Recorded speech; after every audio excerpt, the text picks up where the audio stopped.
Hello.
Hello. Hi.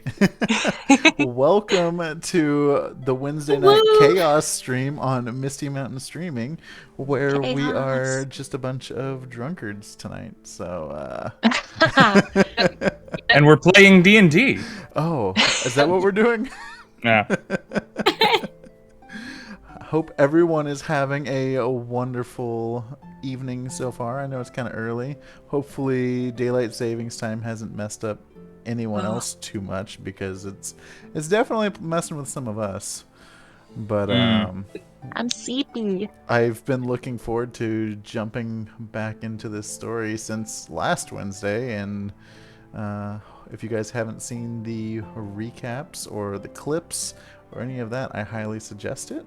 But after the announcements that Rob's getting ready to give us, we'll get a little recap of what has happened so far. So do you want to take it away, Rob? Sure.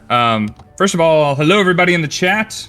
I see Grimforge has joined us. Mad Dog Mike and Lich Doc are chatting with us for the first time. Welcome, guys. Of course, we're all in the chat, because we're always all in the chat. Grimforge, Baconator, if I missed you, I'm sorry. Yeah, so welcome back to Wednesdays. This is Other Rob's Stream Takeover, where we're playing the Wild Beyond the Witchlight. This is the third session. The previous session is still on Twitch's VOD. The session before that is over on YouTube now, I believe. I think it went up today. And all future sessions will make their way to YouTube when they roll off of Twitch. If you're not following us on YouTube, if you're not subscribed there, please do. If you aren't following us here, please do. But I will pop a link in the chat in just a moment if you need to go find that YouTube, because we're not the only Misty Mountain Gaming out there, but we are the best one, so. I discovered We're the cool one. Yeah, that's right. Through you, guy who plays World of Warcraft on YouTube. Oh, we're about to build ourselves a nemesis here. He seems all right, but I need his top spot when people search our name on YouTube. Let's see. People who have interacted with us. If you missed Monday night's game, what were you doing with your Monday night? We had voice actor Eric Bra from League of Legends fame on the channel, and we had a pretty good reception for that, as you might imagine. He's going to be joining us going forward on Monday nights, and I highly encourage everybody to get involved in that, because that was some fun. But we had so much going on, we couldn't shout out everyone, so this is people who we didn't get to shout out Monday, as well as who followed us today and yesterday. We have The Stoned Hobo. We have MMG Hive Mind, which I know exactly who that is, and I'm glad they're finally paying attention to what we do because they're my boss. So thanks for the follow, boss. Behave yourself, Rob. He's watching. He is probably not watching. He might be watching. He's gonna drive to Toronto in the next 22 hours, so he might be bored enough to be watching. We got Torlinator 18, Xnells, and just minutes ago, Princely Green followed us as we started the stream. Thank you so much for joining us. Thank you for supporting this channel. Here we play D&D, tell stories, play games, and generally enjoy the company of other nerds, which we hope includes you. We have a few things going on for the channel just in general at the moment. We are doing a giveaway when we reach 500 followers. We are a little less than 200 away from that. I'm going to be personally taking charge of this giveaway. I'm going to be setting someone up with D&D stuff. It's not going to be a single set of dice. It's not going to be any little token thing. I'm going to be giving you several sets of dice, a dice tray, a bag to carry it all in, stuff to flex on the other players in your group, or enough to play with your group without having to ask anybody to bring anything. It's going to be the biggest giveaway that this channel has done, and I'm looking very much forward to doing it. So, odds are, you, D&D enjoying Twitch viewer, know other D&D enjoying Twitch viewers who you haven't told about us yet. And I have to ask, respectfully, what have we done for you to disrespect us so? If you want this community to grow and you want it to be filled with your kind of people, you bring in your kind of people and we will enjoy them with you. I hope that everyone goes to their other Discord servers or to their weekly or monthly game or to their hobby store and says, have you heard of these idiots yet? And have you seen what they're doing on the internet? Yes. We got beautiful cosplayers who have great hair and makeup, and we have men with beards. What's not to love? What more could you ask for? Seriously, right? And they occasionally get celebrities to play with them, which I am still kind of getting over. We're also occasionally we get rats. Almost always rats. We're also doing a subscriber drive. A friend of the channel and fellow coworker at Misty Mountain Gaming, Oh My Sophie, is among many people that you've seen on this channel, a cosplayer, who is going to be actually in charge of the stream on Friday. She will be doing a dice-themed Dice Goblin cosplay stream and doing some giveaways for the channel and talking about what's going on with the company because she's very well informed on that. That will be this Friday at 7. She is going to help me do cosplay makeup in front of you, to my embarrassment very much. We're doing that when we get to 100 subscribers. Baconator, Grimforge, Rob, and Tyler have all gotten involved in trying to get us to that point so that I may be embarrassed in front of hundreds of people on the internet. And we have made great strides towards it, and I hope that we can get there fairly soon. So we've come close enough already that Sophie is shipping me some of the materials that I'll need to do this, because we're expecting it to happen quite soon. What's the number at? The number right now just went up to 74, thanks to Baconator continuing to be generous. Wow. Thank you, my friend. Thank you very much.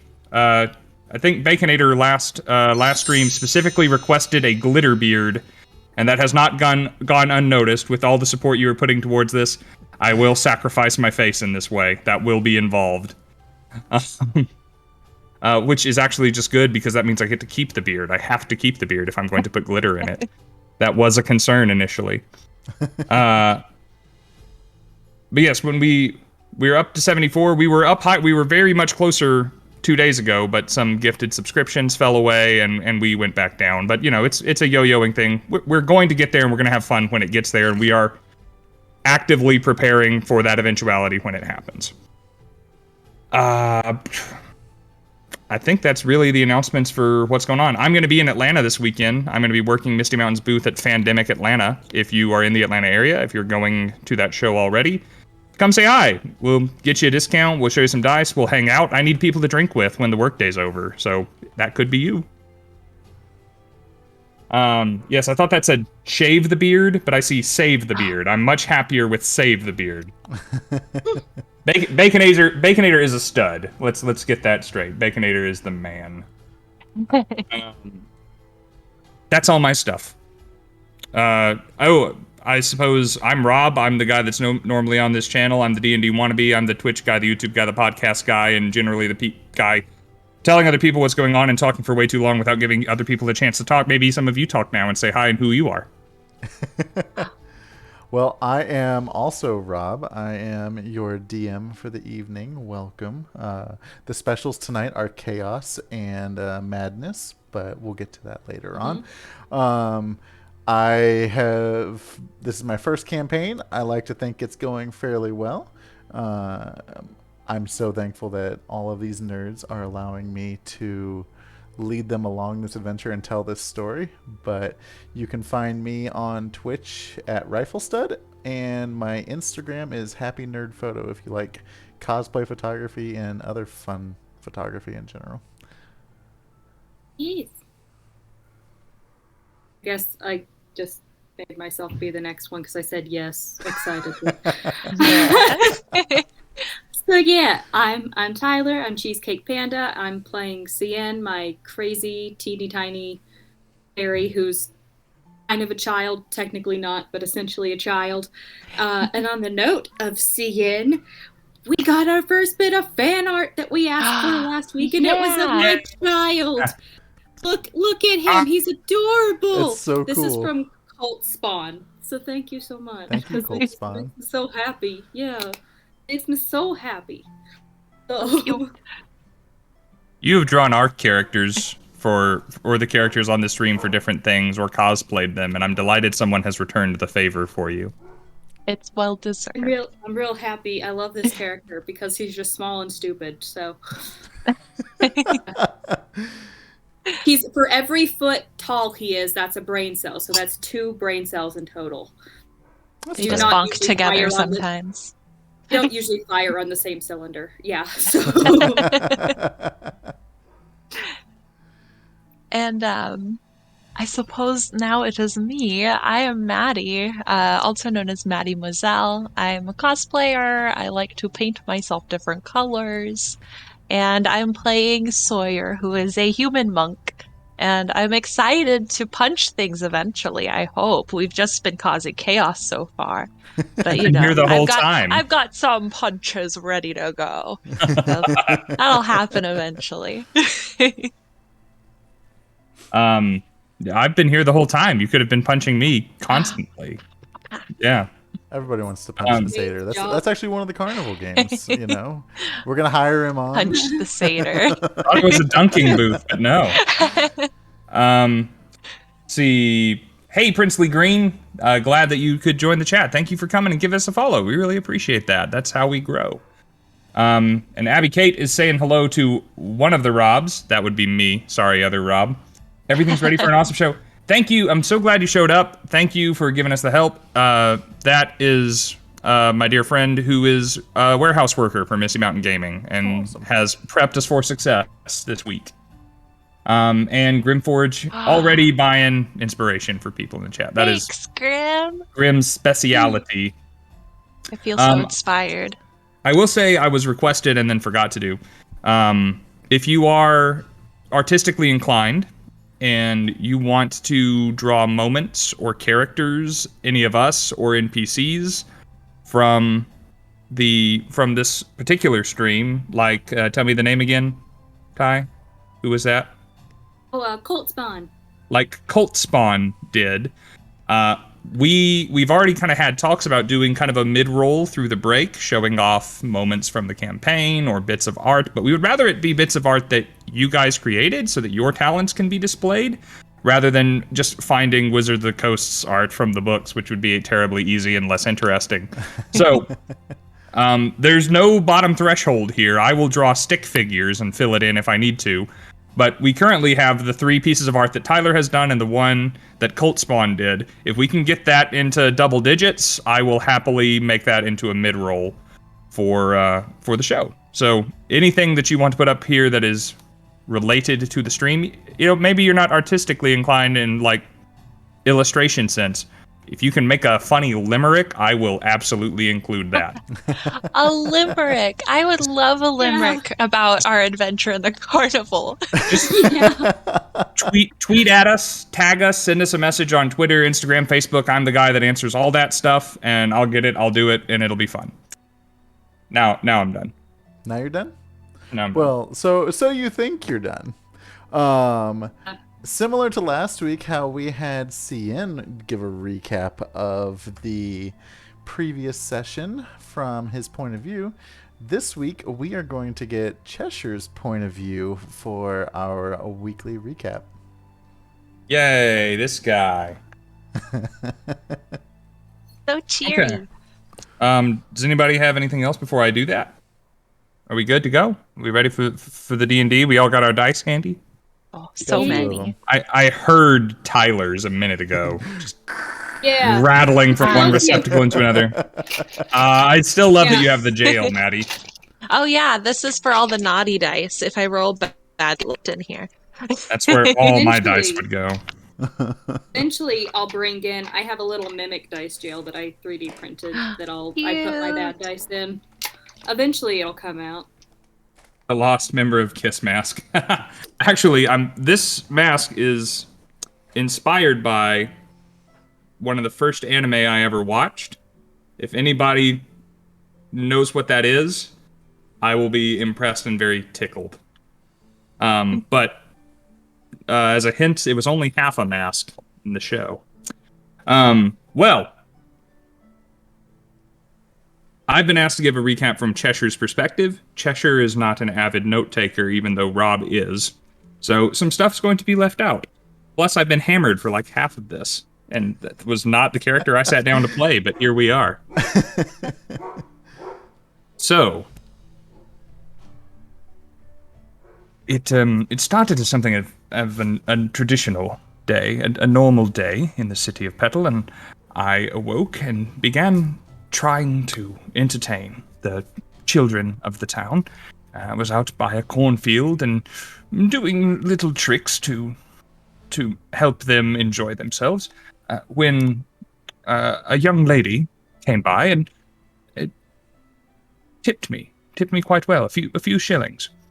And as I tried to interact with this young lady, a fairy with a disappearing dog happened upon us with a flyer inviting us to the Return of the Witchlight Carnival. Now, the carnival has been a favorite of mine. I go every time it's in town, and it's only in town once every 8 years. So, the young lady, Sawyer, and myself agreed to go together and to pay for one another's tickets, and seek out this young fairy gentleman once we were inside, which we did. And we went and did many fantastic things. The carnival itself was a wonderful place. We shrank down and enjoyed a tinier carnival. It got somewhat sick. We went to a hall of illusions. Well, two of us did, and then Sawyer, unfortunately, just laid on the ground laughing outside for some reason. We're still not quite clear on what happened there. And we saw a ghost pig girl in the tent. We would hear more about her later, and I'm still quite confused about it, frankly, but that was quite charming. We rode a swandola, which is a gondola swan. Anyway, that was quite nice.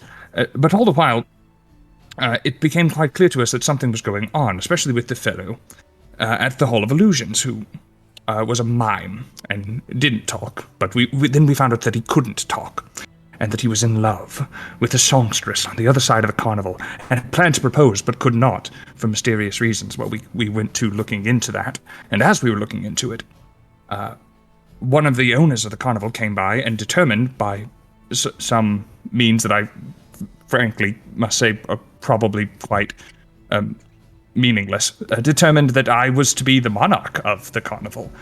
And that was wonderful, and I grew wings, and I could fly, and well, anyway, as we did, and that was amazing, by the way, we spotted the supposed culprit, the person who might have taken, by force or magical means, the voice of the mime from him, a little bird girl person, and we chased them down. We split up, and I managed capture her, and I took her to the Swandler place, and held her there until my friends could return, and it seems like they had other adventures going on, but it happens that this is something of a sad story, because the bird girl person, whose name is Kettlestein, doesn't want to be at the carnival at all. She wants to go home, and she's trapped here, and cannot express herself, because normally she doesn't have a voice, and really why they haven't hired her as the mime, I don't understand. But leastwise, we have promised to try and assist her in returning home if she would return the mime's voice, which she did, and now hopefully we're about to watch a proposal happen, which will be very sweet, but we doubt we're going to remember it, because none of us ever can seem to remember things that happen at the carnival, and also we're quite drunk. And I think that about sums it up. I believe that is a pretty good recap. So, where we left off, you guys were all starting to head towards the Shimmering Lake, where you knew that Palasha was going to be performing her next show. You are all severely drunk. Sawyer is bathroom carrying ale. off the privy hooch. Yeah. Scinn is being carried by Sawyer, and Candlefoot is tagging along, now having his voice back and the color returned to his costume and his skin, and all seems good there. So, as you all approach the Shimmering Lake, where would you like to sit or do? I told Palasha we would be front and center, so I just kind of grab everybody and like shuffle our way up to the front while I'm carrying the passed out Scinn in my arms. Just like, yeah, excuse me, sorry, friends with the performer, we are supposed to be here to support her, all that, so excuse me, gotta get through, and just get my way up to the front with everybody. Move, please. The monarch and his court coming through. I kind of do the thing that moms do with their babies to Scinn, where they kind of just bounce them as they go. Every now and then you just hear like kind of like come at him. As you all make your seats, you kind of hear Candlefoot start to say, he's like, there she is. Isn't she the most beautiful creature you all have ever seen? Like, I can't wait to talk to her. I hope the show starts very soon. And while you're sitting there, everyone's kind of getting seated. There's no cost for this event. It's a free event of the carnival. And like, there's like an opener, like you see some fish and like some dolphins and turtles all swimming, kind of doing tricks. You see Featherine kind of swim by, like being all big and beautiful. I know that swan. And you hear people behind you like, are these guys drunk? Like, what is going on? And one of the dolphins come by, and they do like a tail splash and throws water into the crowd, and just not a lot, but enough to like splash all of you, and be like, oh, like, okay, I guess they have our attention now. Racing. It feels nice, a little warm, so kind of cools me off. That woke me up a little. See, there you go. Now you're sobering up. As you're sitting there starts to be some mist gathering on the banks of the Shimmering Lake. And near the center of the lake, there is a mermaid lounging in a giant bowl. She starts singing a very glorious, haunting song. It's very beautiful. It's captivating all of the spectators that are on the shore watching. And she makes eye contact with you, Sawyer, and like she kind of smiles and like, hey, you kept good on your promise. You came to my show. She sees Candlefoot, and you see her like happy, but also look nervous. As she's singing, you start to see the lake itself kind of coordinate with her song that she's singing. You start to see magical sculptures come up out of the lake that are made of water, just very like fitting for the song that she's singing. And like there's some quippers. I don't know what quippers are. They're a creature of some sort, so I don't know how to describe them, but they obey every one of her commands, like just performing very just beautiful work altogether. They are piranha-ish piranhas. fish. Oh, Little piranhas. Yee. well, that makes sense why it says a swarm of them. Oh yeah, they are danger. They are danger fish they're that are being tamed, that are not hurting anybody, and they're obeying her commands. That's They are. even more impressive. They are.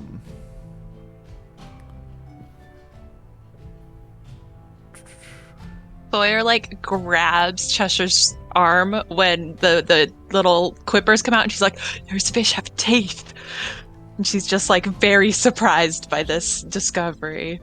That is unsettling. Yes. That's crazy. I've never seen a fish with teeth.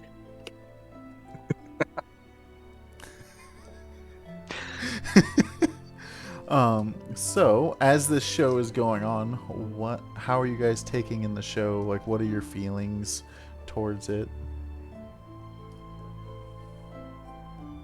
Other than moments where I'm being hauled aside by my companions, I have situated myself next to Candlefoot and just keep leaning over, and it's like,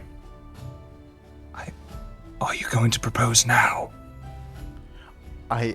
I'm not going to propose now. It's not the time, but it's going to be after this show.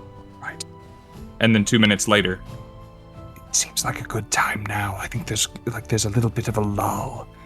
And while you have all these people around to support you, now it seems like a good time. You hear somebody behind you in the stands. Hey, Your Majesty, can you please be quiet? We're trying to watch the show. I turn around.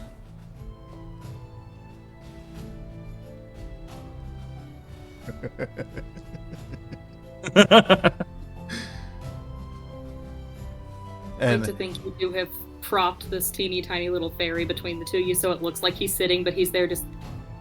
Yeah, like full weekend at Bernie's. Yeah. And Like, don't worry about him. He's just really enjoying the music. He's like feeling it. That's all. Candlefoot is just absolutely mesmerized. Like, you can see, like, almost see the love just in his eyes for Palasha.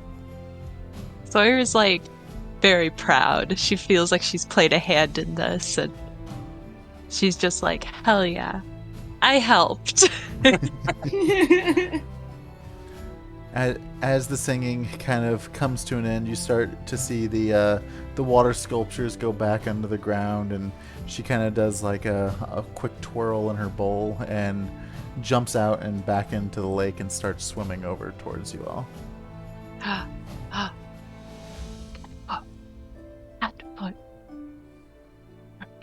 Go to the edge of the water. The moment. Are you sure now's the time? I think you should make a grand declaration in front of everybody before they go, because they're like starting to get up and get their stuff, but like, I think now's the perfect time. Okay, I'm gonna do it, guys. You've done so much for me. Whether she is willing to, bark down this adventure with me or not, I appreciate everything that you've done for me. And he gets up and walks over to the edge of the water very carefully. Cian, wake up! With Cian, a wake little up! bit of fear because he cannot swim. So he's just very like he's keeping his distance, but also staying very close. And Palasha comes up and she's like, she first addressed Sawyer, like, you kept good on your promise. Thank you so much for coming to the show. You really have brought joy back into my heart in one of my darkest days, and I can't express how much that means to me. Palasha, of course. Don't even worry about it. And are these your friends you were speaking of? Yeah, and I kind of like shake Scinn a little bit more. Looks down to just see him like really out on your arm. He's resting. Let me actually check this. I give him like several quick pats on the face just to kind of. he's gonna be so upset that he missed this when he wakes up. Just see if we can bring him round. Dip my hand in the water and like splash it like this on Scien's face. Oh, do you think water will work at waking him up? It might help. I'm not sure. Okay. Don't get the wings wet though. I feel like. Watch this. Yeah. And she starts to sing just a brief little song again, and a bunch of dolphins come up to the edge and they all just squirt water out of their mouth directly at Scinn. He does like he wakes up like immediately and just wide-eyed looking around, just the heck, man! I have a great dream about cotton candy. Why? And then he looks around and is like, wait a minute, this isn't where I was. What happened here? So, welcome to the show. I hope I didn't bore you to death. I'm gonna be real honest. He had some like booze out of a toilet or a bathtub or something like that. I've been out the whole time. Oh no! But I know you usually sound really nice. So you didn't fall for Patrice's trap, did you? Oh, Candlefoot gave it to us. Oh, Candlefoot gave you the hooch, did he? And she looks right. over at He him. like narrows his little eyes at him. She notices that he has his color back to him and his outfit. He says, "Oh, Palasha, I am so sorry for what happened. It was so unexpected. I wanted to declare my true love for you so badly, and the words just would not come to me. But we can talk later about that story. We don't have to right now. Right now, I want you to know that I love you so much, and will you do me the honor of marrying me here and now?" And Palasha looks at him like concerned, also a little shocked, and says, "I've been waiting for this for so long, but like we're an impossibility in an impossible universe. But I love you so much as well, and I would love to marry you." And they, the crowd starts cheering, and everyone's happy. Yeah! And Cheshire throws his mask on. He's so happy. They're hugging and doing, relationship, like reuniting kisses and whatnot. And they both look at you all and say, "Thank you so much. You guys helped us like fix something that was detrimentally wrong that could have ruined us all together. Could have ruined this carnival. And not only have you brought joy to us, but you've brought pure joy to the carnival continuing to go. And you guys will actually get a thing. You get a thing for helping. Palasha takes you to the side and says, after she says thank you for all of her help, she offers to give you all singing lessons if you would like them. Yes. Yeah, I probably really need him. I'm probably not very good. So, You guys hear this teeny tiny little throat clear from down on the floor because Cian got up and tried to fly and then just went like straight back in the floor because he's wet. Yeah, so you just hear like so. And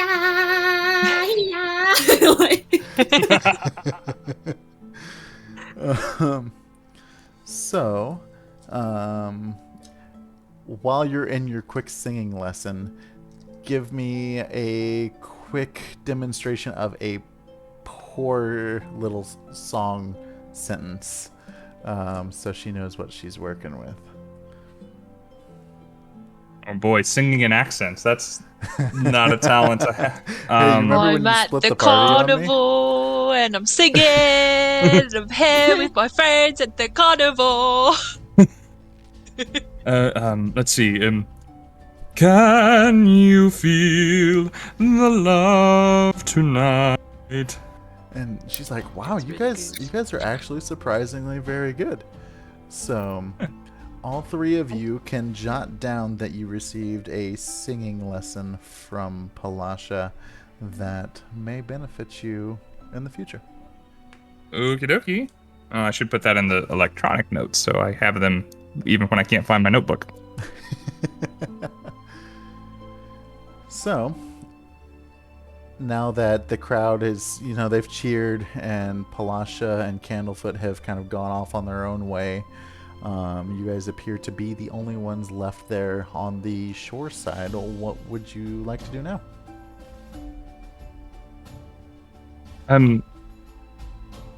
It's sort of coming back to me now. Has the last hour been kind of a haze for everyone else, or just me? By the way, I'm growing very tired. Yeah, I've been yeah. drunk twice in one day. Has it been a whole hour since I passed out? And he's like squeezing his hair out. I've like pulled a little handkerchief out and I'm just like palming your head to help you dry it. Yeah.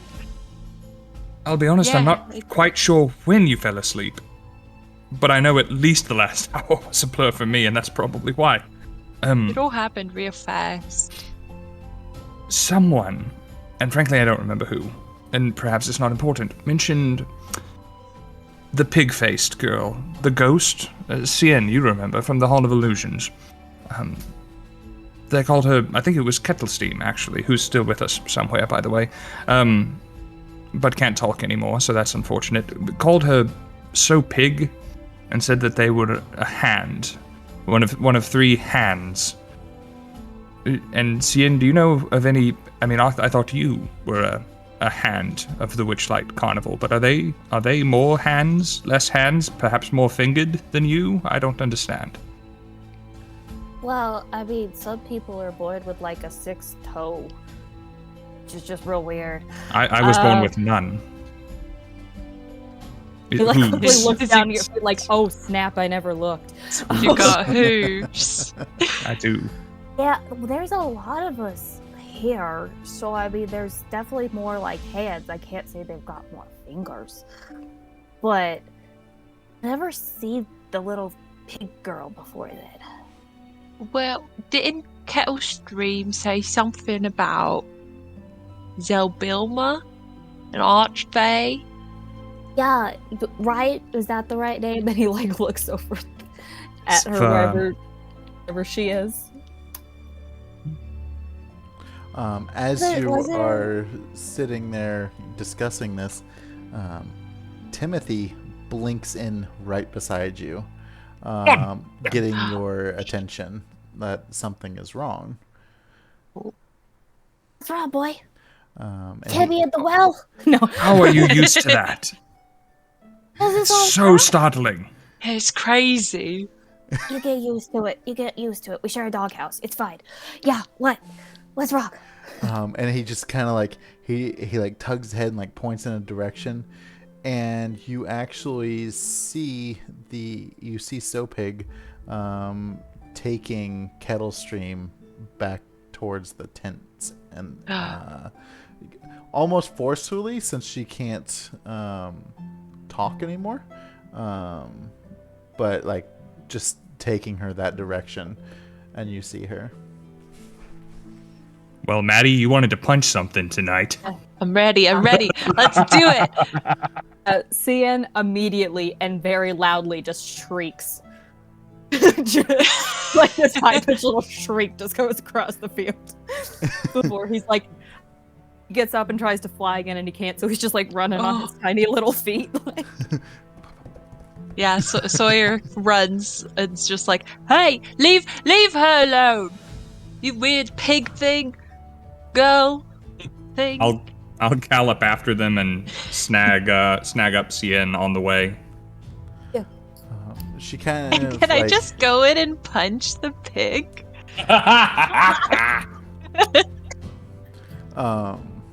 She kind of like she dips around the like in and out of the tents, trying to lose you all, but you're gaining ground on her obviously. And as you are like they're ready to fight, you she freaks out and she vanishes in front of you. I punch the air and I look real disappointed. It's worth a shot. She might have just become invisible and you would have still punched her. That's true. And I swing around in the general area in case they're invisible. Windmilling. All right, not invisible or in the area. We've confirmed that. Let me just make sure. Let me just make sure. And he pulls out his glitter and just starts like like throwing it everywhere. It's a good point. It's like Flower in a Scooby-Doo cartoon. Invisible, it will appear. As you do that, there appears to be no invisible sow pig sitting there. Almost like she just vanished back into like the Fey plane, like similar to as you guys had seen in the Hall of Illusions. So as you're standing there kind of in the upper quadrant of the carnival still,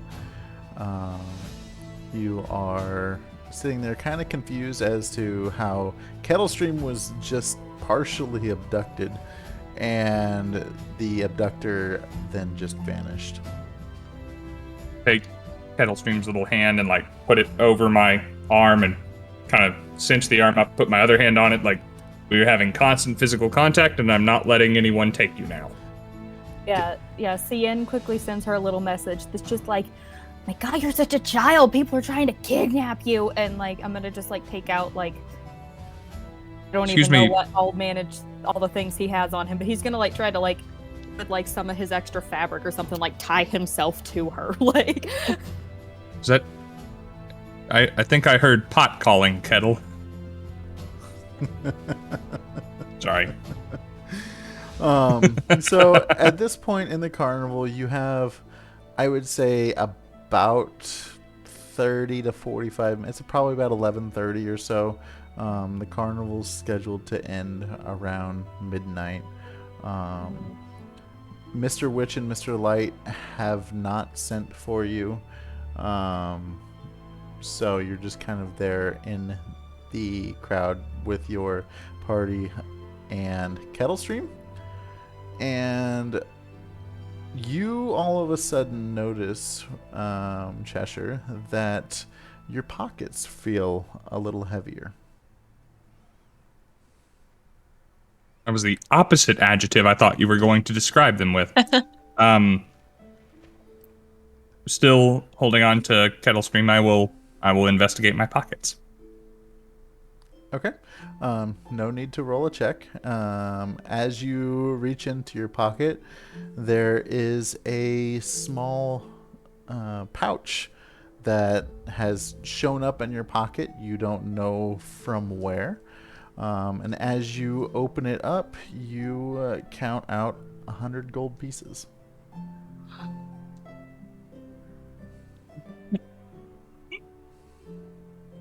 You look down to CC and just staring at it like, sure, be honest with me. Did you take that from somebody? It's not mine. I don't know where it came from. More money than I've ever seen. Did you put it in your pocket? I don't know people in Petal that have this much money. You know you now. Someone's trying to set me up. Someone has it out for me. I don't know who.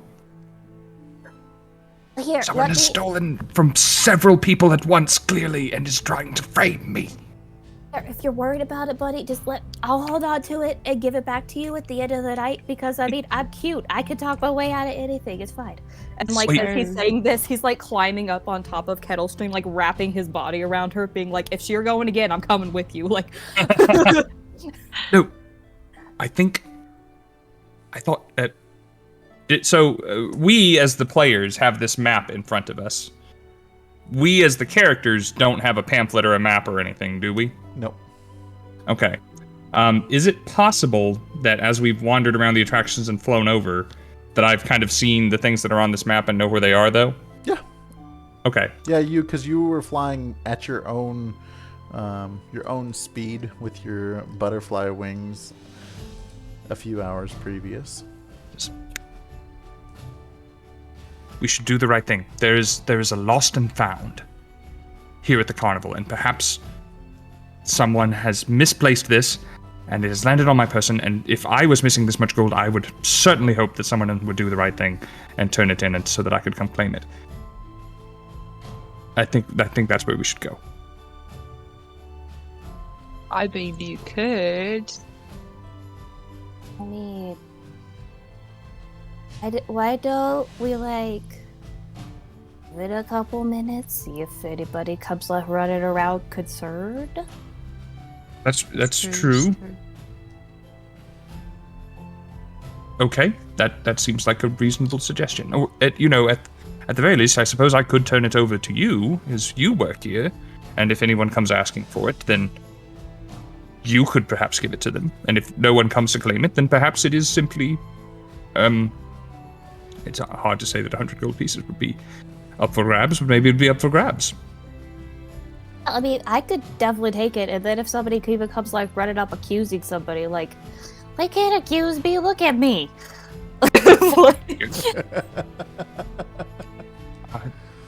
Right. So, yes, but I think probably at least we should let Lost and Found know that it has been discovered at some point. But here, and I will take the gold and hand it to CN. he's gonna shove it in his little tiny Barbie bag. Dragging That's him probably along now. that's probably a decent backpack or eyes for you.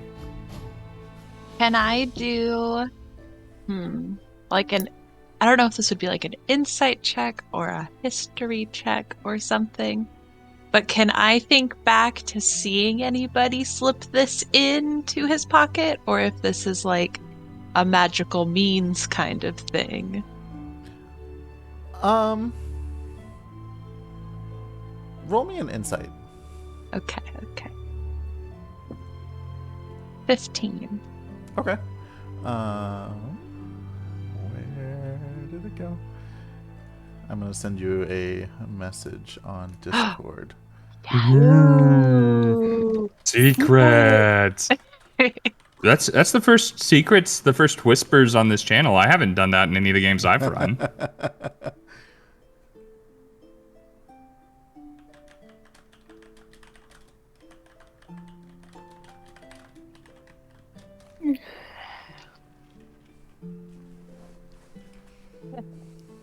Oh, while she's doing that. So Sam's do with just kinda that like, info what you will. Cool. oh, well, Sawyer's thinking real hard. Cian's like, I really think we need to find this little pig girl. It's like, she's just weirding me out. Like, if you get the option to have a mask, why do you pick a pig? Something's not right with her. That's fair. like his I whole certainly logic. didn't pick a pig. That's right, So- you pick... I don't know what that thing is, actually, that you pick, but you pick something. It's a smile. It's just a smile. Well, I put a little blue thing over the eye, but it's just a smile. And like reaches up with his teeny little hands and just kind of goes Cheshire's face. Yeah. That's weird, I don't like it. He puts his little hands back down. Does it look that bad? That doesn't look bad, it's just I've not seen it before. No. You're very like stoic, cool guy, you know? Am I? Well, Yeah. I often feel happy and somewhat ridiculous, but stoic cool guy. I think it Alright. works. And also, like, I'm thinking a little bit, and like, you remember how, like, listen, when I was little, I was told you shouldn't tell someone what you wish for won't come true. Mm-hmm. But I don't think you have to worry about that gold. If you catch my drift or anything like that. I think we should go check out more of the carnival. Right? Yeah. Yeah, I think we should look for the pig girl, and then like the weird shadow lady that Wood, and he like points down because he's still on her. Points down the kettle screen. Ninja, and just I think we should find them. Like they just weird. I don't like them. They tried to kidnap her. Like that's not okay. No, Yeah. we should definitely take Kettle Steam along with us. And, I don't believe, and, gesticulate or something if I'm wrong, that she has had the opportunity to enjoy any of the rides here. While you all are kind of standing there conversing, you hear some kids and walking by, kind of walking towards the exit, saying, it's a little boy, and he's like, Mom, those are the riders of the snail race that we saw. They won. That's them. Can we talk? Can I get their autograph? And you hear the mom say, no, it's time to go, honey. Like, that was very cool, but we gotta go. It's a long walk back to Petal. Wow, Cheshire, it's really too bad. I was ready to do another autograph, but this person left, but I could still do an autograph if someone else wants it. Isn't that crazy? Hey, Scinn, we can run quickly, and they're just walking. They're walking together. We can quickly sign something and then catch up to them. Yeah. I saw you had a little notebook or something earlier. Yeah. Enjoy. All right. Well, I'll quickly scribble my name on a piece of paper and hand the stuff to Sawyer. And I underline it. And I like casually walk up and like in pace with the mom and the kid. And I'm like, hey, did you guys see snail races today? Oh my gosh, Mom! Like, you can see it in his face. He's just like starstruck by you. Like, he thought that was the coolest thing he's ever seen. The fact that Heck yeah. not only did he see two people race the snails, but he also saw one just die. So, being a small boy, he was just extremely excited. He's like, whoa! I tear our little autograph page out of the notebook, and I like hold it between my two fingers all cool, and I like pass it down to him. He grabs it, and he's like so excited, like shaking, and he's like, okay, come on, we gotta go. And like she nods at you and just both just like thank you, and keeps on Maybe her one way. day you'll be a snail rider too. And he like snaps his neck back, and he's like, mom, can I do it next time? Scien's gonna cast Druidcraft, the cantrip, just to make like a tiny little breeze to like be blowing through Sawyer's hair to make her look extra cool. Yeah, I strike a pose. And then I come back and I give Cien the notebook back and everything. And as they're walking out, you hear the same like loudspeaker announcement from the Big Top show come on, and like, all right, everyone, this is the end of our Witchlight Carnival. We have about 30 minutes left. All major rides will be closing, but we'll have our small stalls open for another 20-30 minutes up until the end. Let's have some fun. All games are 2 for 1, so you can play 2 games for 1 stamp. And I don't know how many stamps you all have left. I think we have 3 or 4. Let's see, one.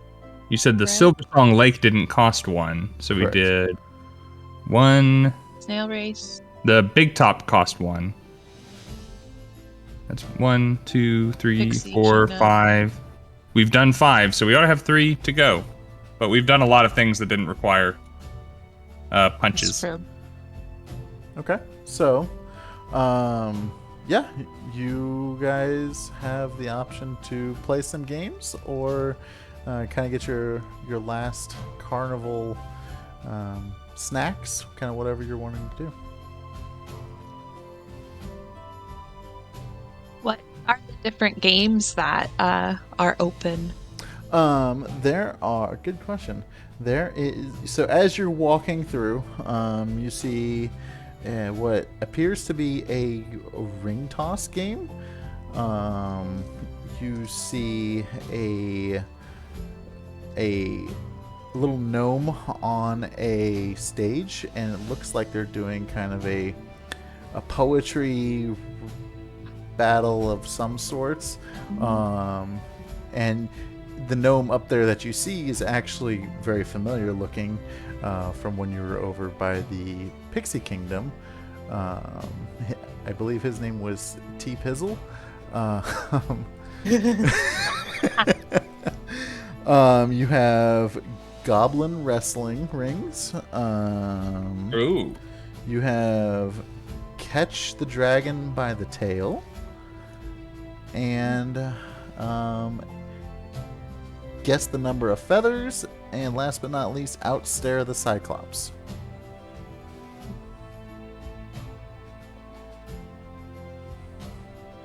What do you guys want to play? Spoiled I for don't know choice, about really. you, Sawyer, but like you say, you wanted to punch something. There's wrestling. Yeah, I want to wrestle a goblin so bad. A little taller than me, but I'll take one on. We could I- tag team it or something. Oh, that's good. Those sorts of matches are very popular, by my understanding.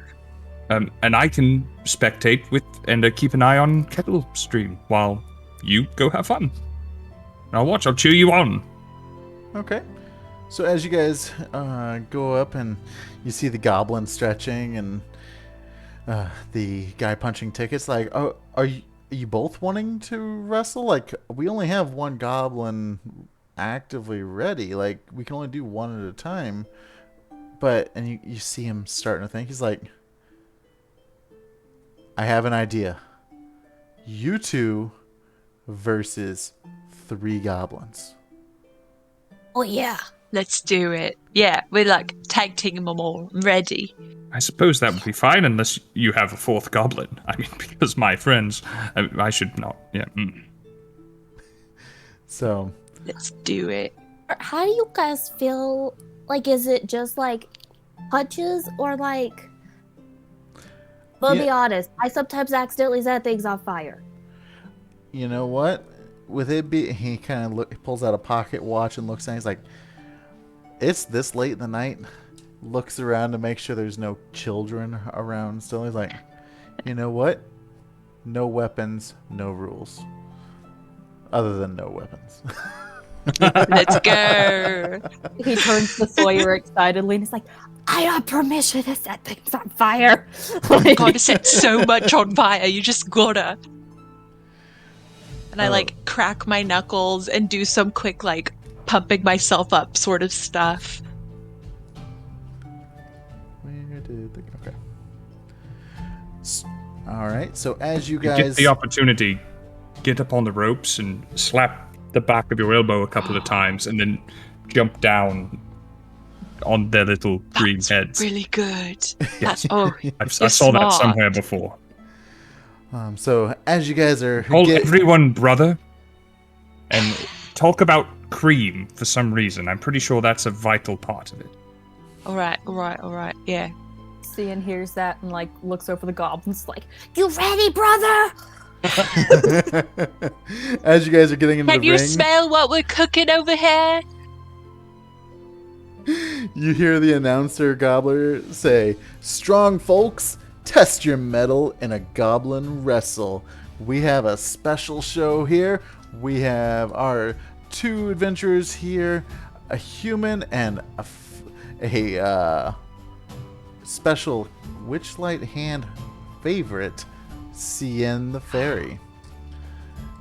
And Pulls out the glitter again. It's and you start to hear like people in the background chanting "Scinn, Scinn." And then it's like, but they will be wrestling at the same time against our 3 goblins, and these goblins come out, and they aren't like any goblins that you've ever seen. They look more like a giant green orc.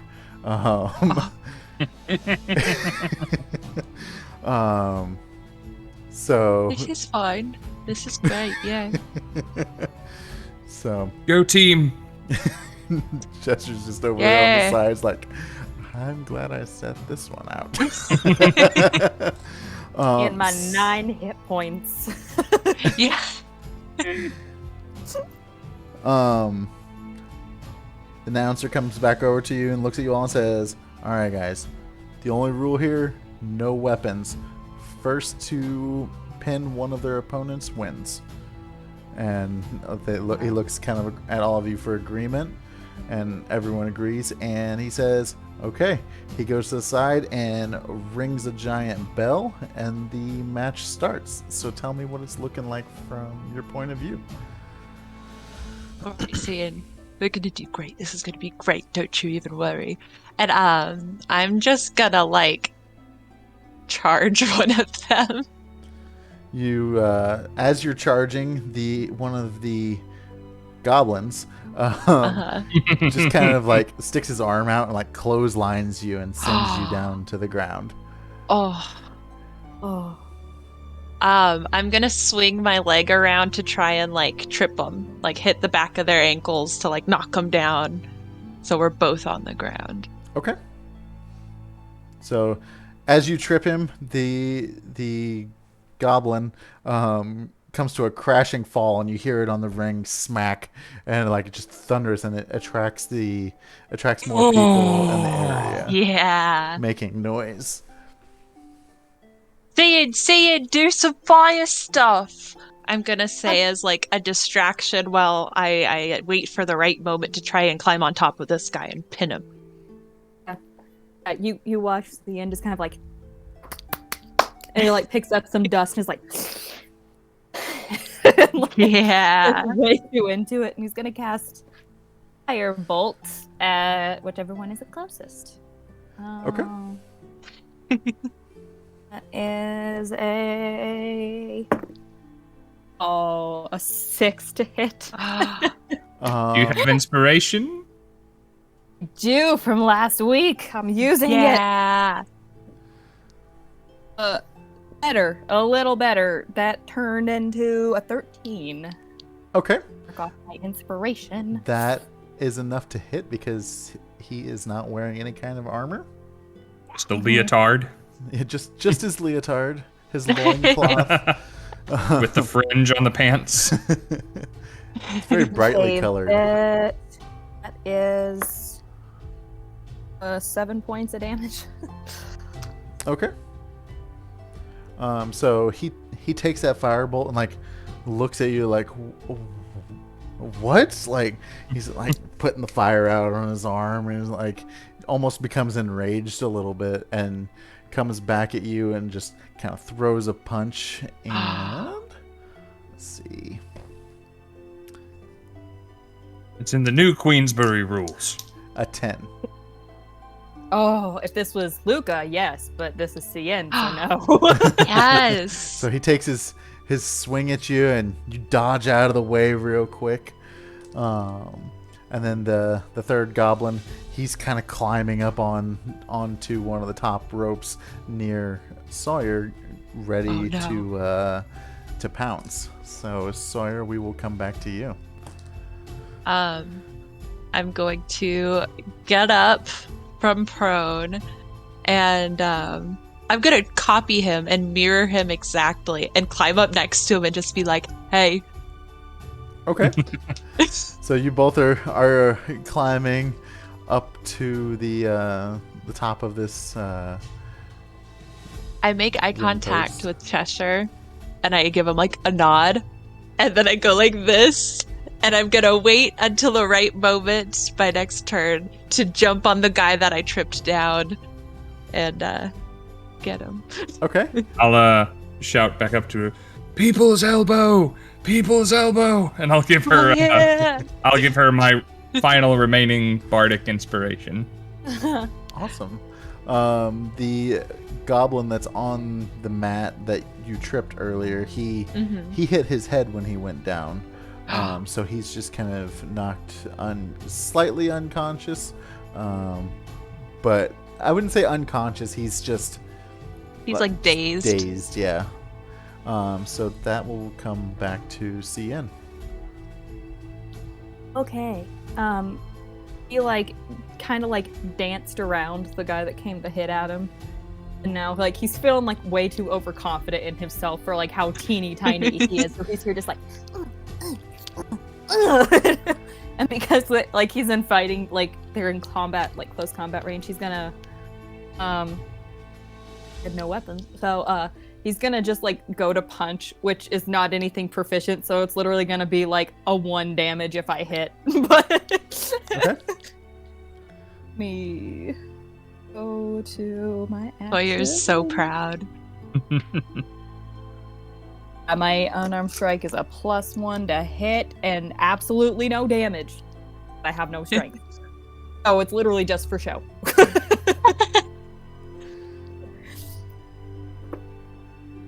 Why? That's a dirty 20 to hit. Oh, okay. Just pop. You know what? Go ahead and roll damage. I'm gonna just say the lowest dice of a D4 Okay. because he's small. E. What was that? 3. 3? Okay.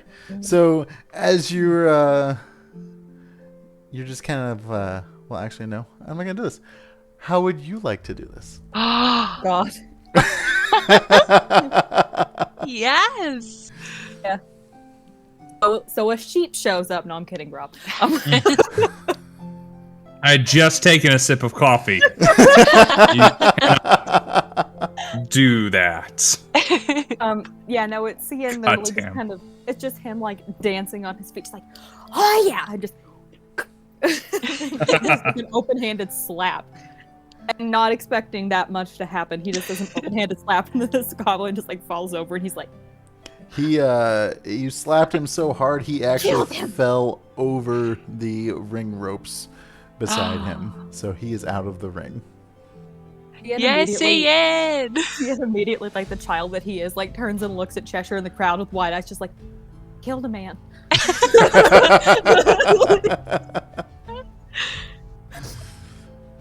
So the goblin that had jumped up on or was climbing up the turnbuckle, now with Sawyer directly in front of him, is like they're just kind of like trading punches. A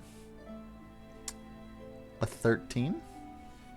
That does not hit. Okay. I've got so a 15 for my AC. He's Unks, yo! He's just kind of, giving you a few jabs here and there, but none of them seem to be doing anything to you. So You've got really good form. he's like, Just not good enough. like, did you just compliment me? This is the wrong. You're supposed to be over there, and just You're doing a great job. So that'll take it back to you. Yeah, I say, you're doing a great job. And then I jump down on the other guy with my elbow. With him being prone, you can roll it with advantage. Oh, yeah. And you have the inspiration only if you need it. I do. I have bardic inspiration from you, and then I have inspiration from Grim as well. I don't know if that stacks. I rolled 2 16s. Wow.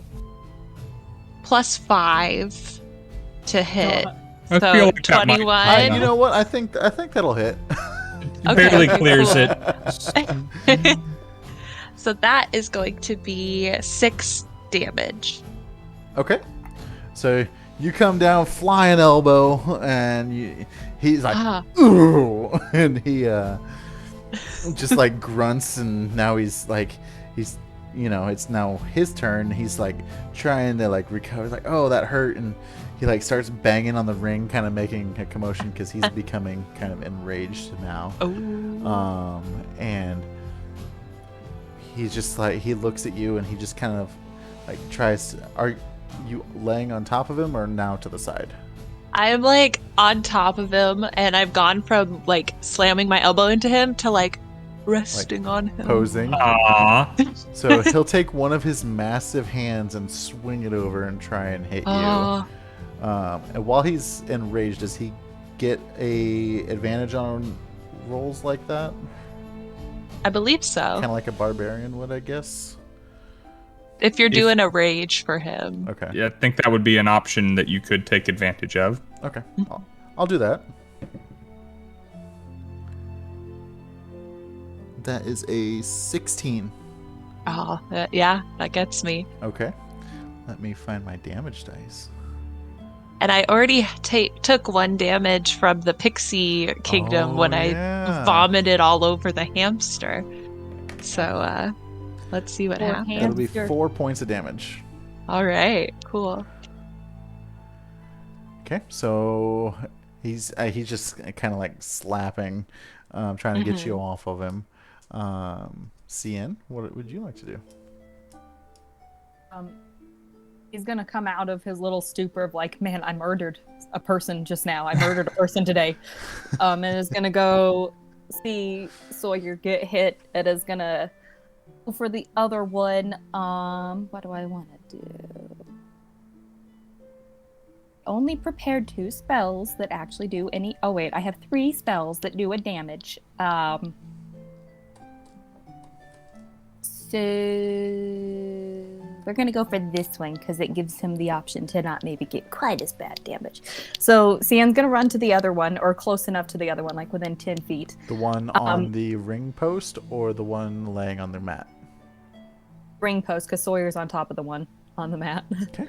So he's gonna go up and like he's itty bitty, just staring up at this big thing, and like he's just like, and like he's gonna do poison spray. Which is a 12 Constitution saving throw on your part. Okay. While that's happening, Cheshire is like trying to be considerate of Kettle Stream and try and still be like in contact with them. And she's a shorter bird, so he's like, get her up on shoulders so she has a good view. Aww. That is exactly a 12. Okay, so you pass, which means they take half damage, which is good because I rolled a 10 on the die, so it becomes 5. Oh, okay. So he it's just kind of like. Oh wait, no.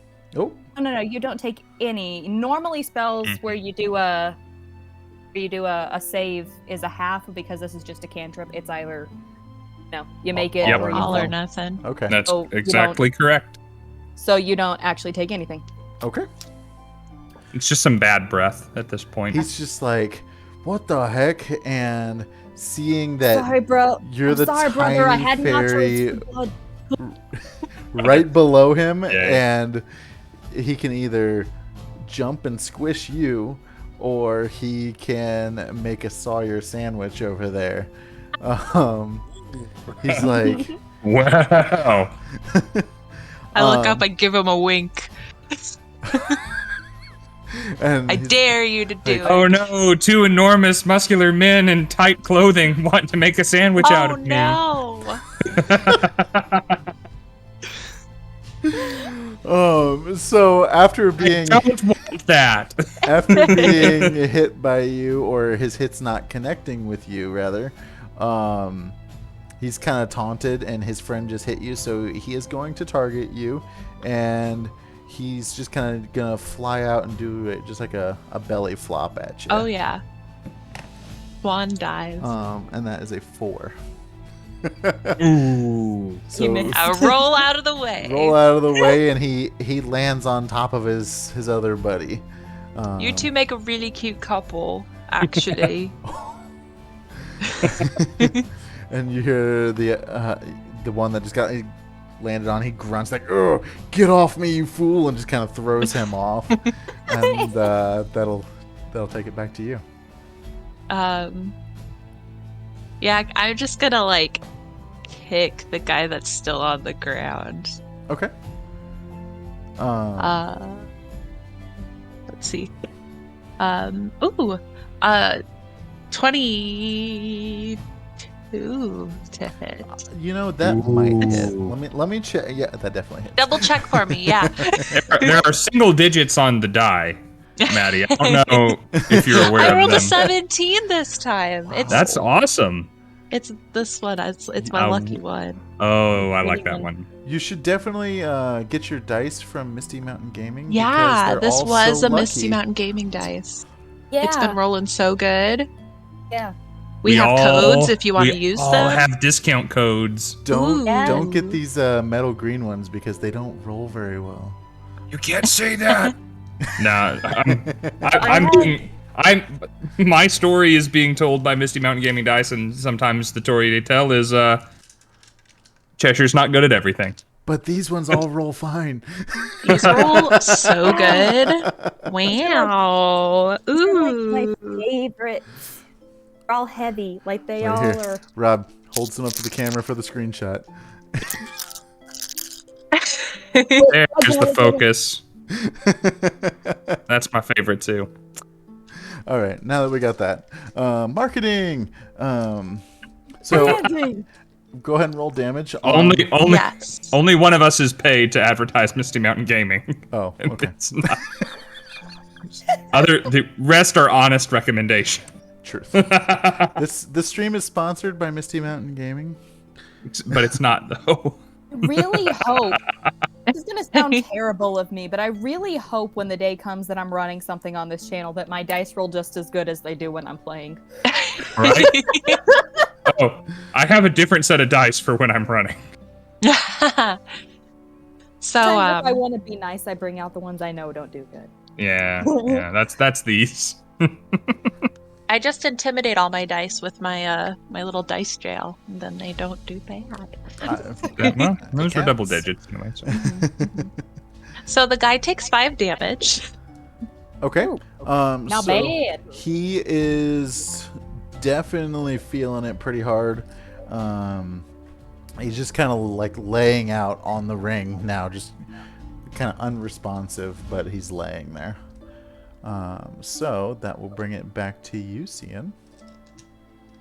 I'm gonna do something extra stupid because I'm a wild magic sorcerer. And I'm going to, because I had Witch Bolt up, and I was thinking, no, that's a lot, but I'm gonna try to Witch Bolt the one that's left on the ground. Get up my... The poor guy that's unconscious. Oh wait, he's unconscious. No, we're not. I'm not gonna murder him. He's basically unconscious. No, we're not. I'm not gonna murder him. So I'll aim for the other guy. Moved all kinds of things around because we were talking about leveling, and now I'm like, where's all my things? Okay. Let's see what happens. Use the pretty glass dice. These are my favorite. Like, just to show, like... Those are pretty. Anyway. These are the ones that Ori licked the other night before she fell on the floor. Ooh! That feels... What do I add to you to hit? I think it hits. I don't know what I have. I'm looking to see what I add to hit, but I rolled a 19. That hits. Well, that's a +4 to hit that. Oh, Jesus. Yeah, that definitely hits. Tap that. No, okay. Okay, so that's a 12 lightning damage. Oh, got it. That went in the floor. Find another one. It's gone. Being aggressive with them tonight. 11. Okay. So as you cast, Now I need to see if a wild magic surge is going to happen. You do your thing while So I check as you that. cast yeah. this, what was the spell called? A witch bolt. Okay, so as you One of my cast, favorites for anybody who's new to D&D. It's one of my favorites for lower levels because if you hit, you can keep doing it with like it's your action. You can just keep instantly hitting that person. what? So when you cast it, what does it look like? Well, it's basically just like Cian standing there going like really getting his hands ready and just and like points at the guy and like this big lightning bolt just like comes straight out at him. I love it. So as you cast this, it hits this goblin, and like he almost just looks like he's being fried, and he just falls over in the ring, also kind of unresponsive. I'm gonna roll my wild magic surge, and for anybody also new to D&D, when you play a wild magic sorcerer, if you do a spell above first level, you need to see if you get a wild magic surge, which is typically if you roll a 1 on a d20, then there's a big old chart. We've played around with some things for future things, but for right now, let's see if I get a 1.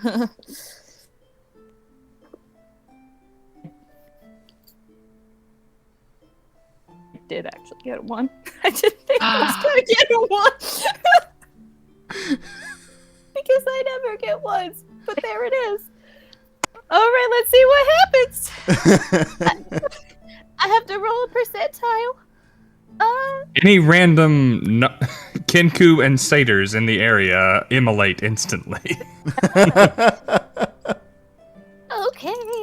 I love wild magic surges. I think they're great. They're so chaotic, and it's perfect for this group. 10 out of 10. Let's do it. Why not?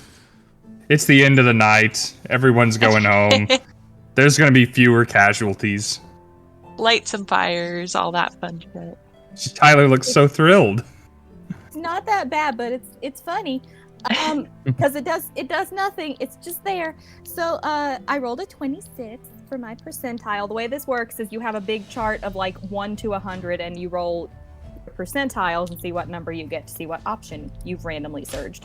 The option that I got is an eye appears on your forehead for the next minute. During that time, you had advantage on wisdom perception checks. Rely on sight. It does nothing, but I just have a third eye. For a minute. That's amazing. Sawyer, you look over and just see like basically like let me try to stick a D4 to my forehead for the minute that this goes. Because it's just like you got like is it dirt? Is it that's like an eye? Blinks at you. Oh. And you hear the announcer say, "It looks like both of the goblins are unconscious. Will they be able to pin them before they get back up?" And Pin him down, see and pin him down. Get him.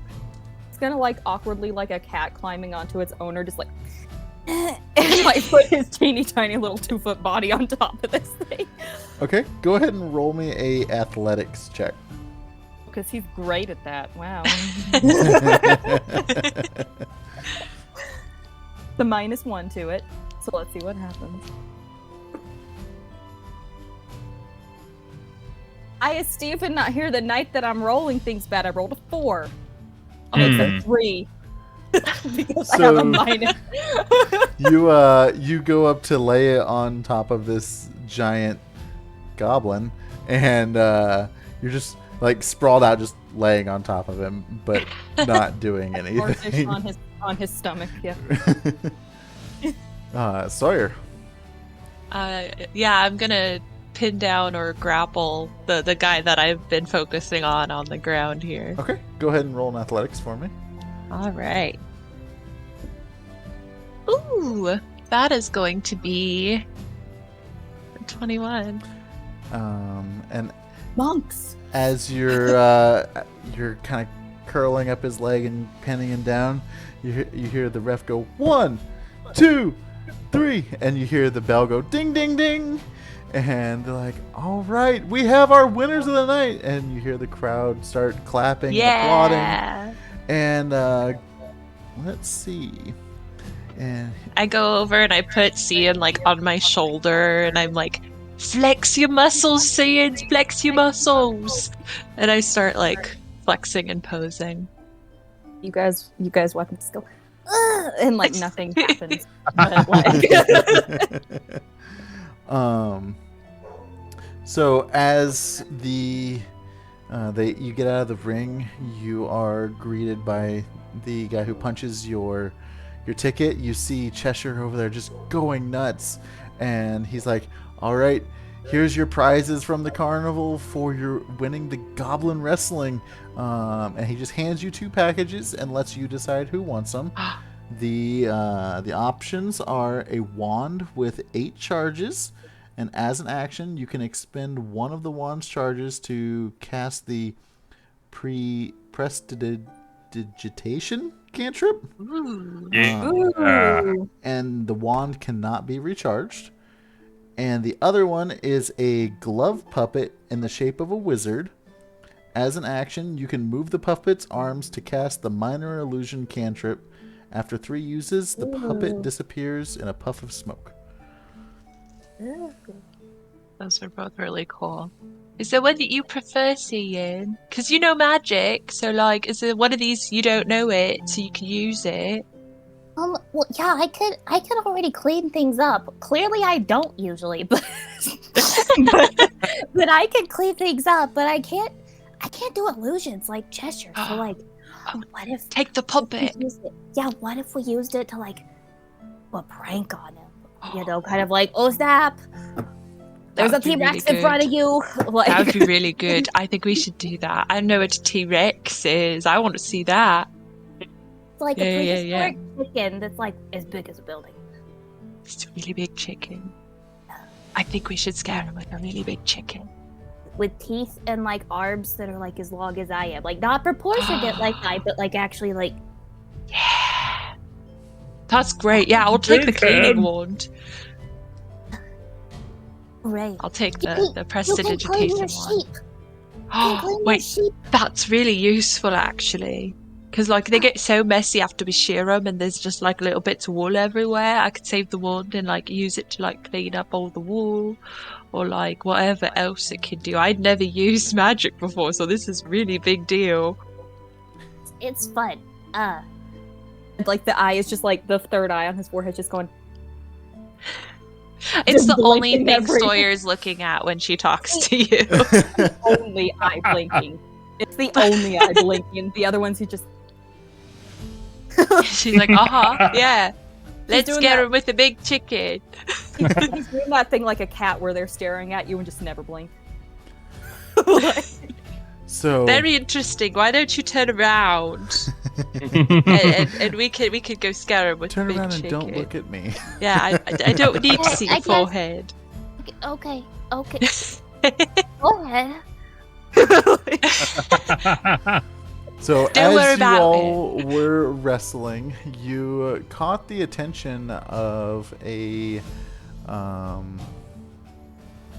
gnome that was kind of playing a lute off in the distance, and she has black hair and a little like tunic. She appears to be like a bard, and she walks over to you all like, there you guys are. I've been looking for you all evening. I am here to help you because you are with Kettlestream, and I need to get you to go help Zybilna. Like, it's imperative that I get you into Prismere so that you can potentially fix all of this. But excuse me, where are my manners? I'm Eliwick Tumblestrum. I'm the finest gnome bard this carnival has seen. You can find me in Prismere. I run shows across all the taverns, but that's enough for that. And she insists that you follow her to the Hall of Illusions.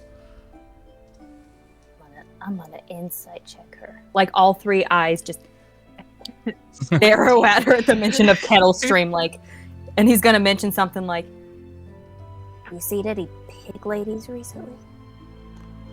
Oh, you mean So Pig? No, I haven't seen her, and I hope that I don't, but we must hurry. You don't work with her. No, I absolutely do not. I've sung terrible songs about her. You don't want to hear them, but because I try not to talk bad about children, but it's a big hit back in Prismere. So long as we're able to make it back to meet with Mr. Witch and Light in time, there's something of a employment opportunity for us. You don't need this employment opportunity. If you can help us in Prismere, all of this will be fixed. You won't have to worry. You could potentially run the carnival if we can fix everything that is happening. But All of what? We're running out of time. We have 5 minutes left. I have to get you guys into Prismere before it's too late. Two things. One, shake on it. Just like promise me that you're not being sketchy. She reaches out and she like shakes your hand with hearty energy and like kind of like tugging you along, like let's go. You know? And as she shakes his hand, she realizes, because they're probably about the same height as each other. She's probably a little taller. And she realizes like there's a wet spot. He goes, it was like a pinky promise, like I spit, but you're supposed to spit in your hand too. It's fine. Don't worry about it. Second, gotta go tell Timothy bye. No. He's gonna be on the look for Timothy as they're walking. So I'll look down to Kettle Stream and say, "Is all right? Do you know this person?" She nods her head like almost urging you to go along. Like it, you get a sense of comfort saying, like, this is your way in. Okay. Well, I did promise to help, so that's all right by me. Sawyer? Yeah, let's do it. By the way, that was excellent. It was That such a very good nice. idea. Got to give you credit for that. And we're just complimenting Sawyer as we walk. And Sawyer's just like, yeah, thanks, I know. Oh, I totally forgot. You should see what I do to sheep back in the pasture. I lift with Just them somewhere. a lot. They help me build up my arm strength. Mm. I totally forgot I have a picture of Eliwick. Oh, let's see her. Let me pull up the stream. There we go. Oh, she's cool. There's some. Look at the frog. No. Definitely looks like she has her stuff together more so than I. Than the way that I described her. Well, no, other than there's a little bit of professional and she seems like a bard. So as you guys are scurrying along, Candlefoot is back at the Hall of Illusions, and he sees you all coming, and he's kind of like waving you in, and he takes the invisible rope back off and ushers you in and puts it back on. You guys are able to skip past the glass case that made you laugh hysterically the last time, because everything's kind of being cleaned up at the time. They're just really trying to usher you in before the entire carnival disappears for another 8 years. You round the corner, and there's only one thing that you are able to see inside of the tent. The floor appears to be very cloudy, foggy, almost misty, and you see a giant ornate mirror at in the middle of this tent. And in the reflection, you see yourselves, but you see yourselves as small children. Well, that's a throwback for me. I'm the old one in the group. I don't look any different. It's just him just looking at himself.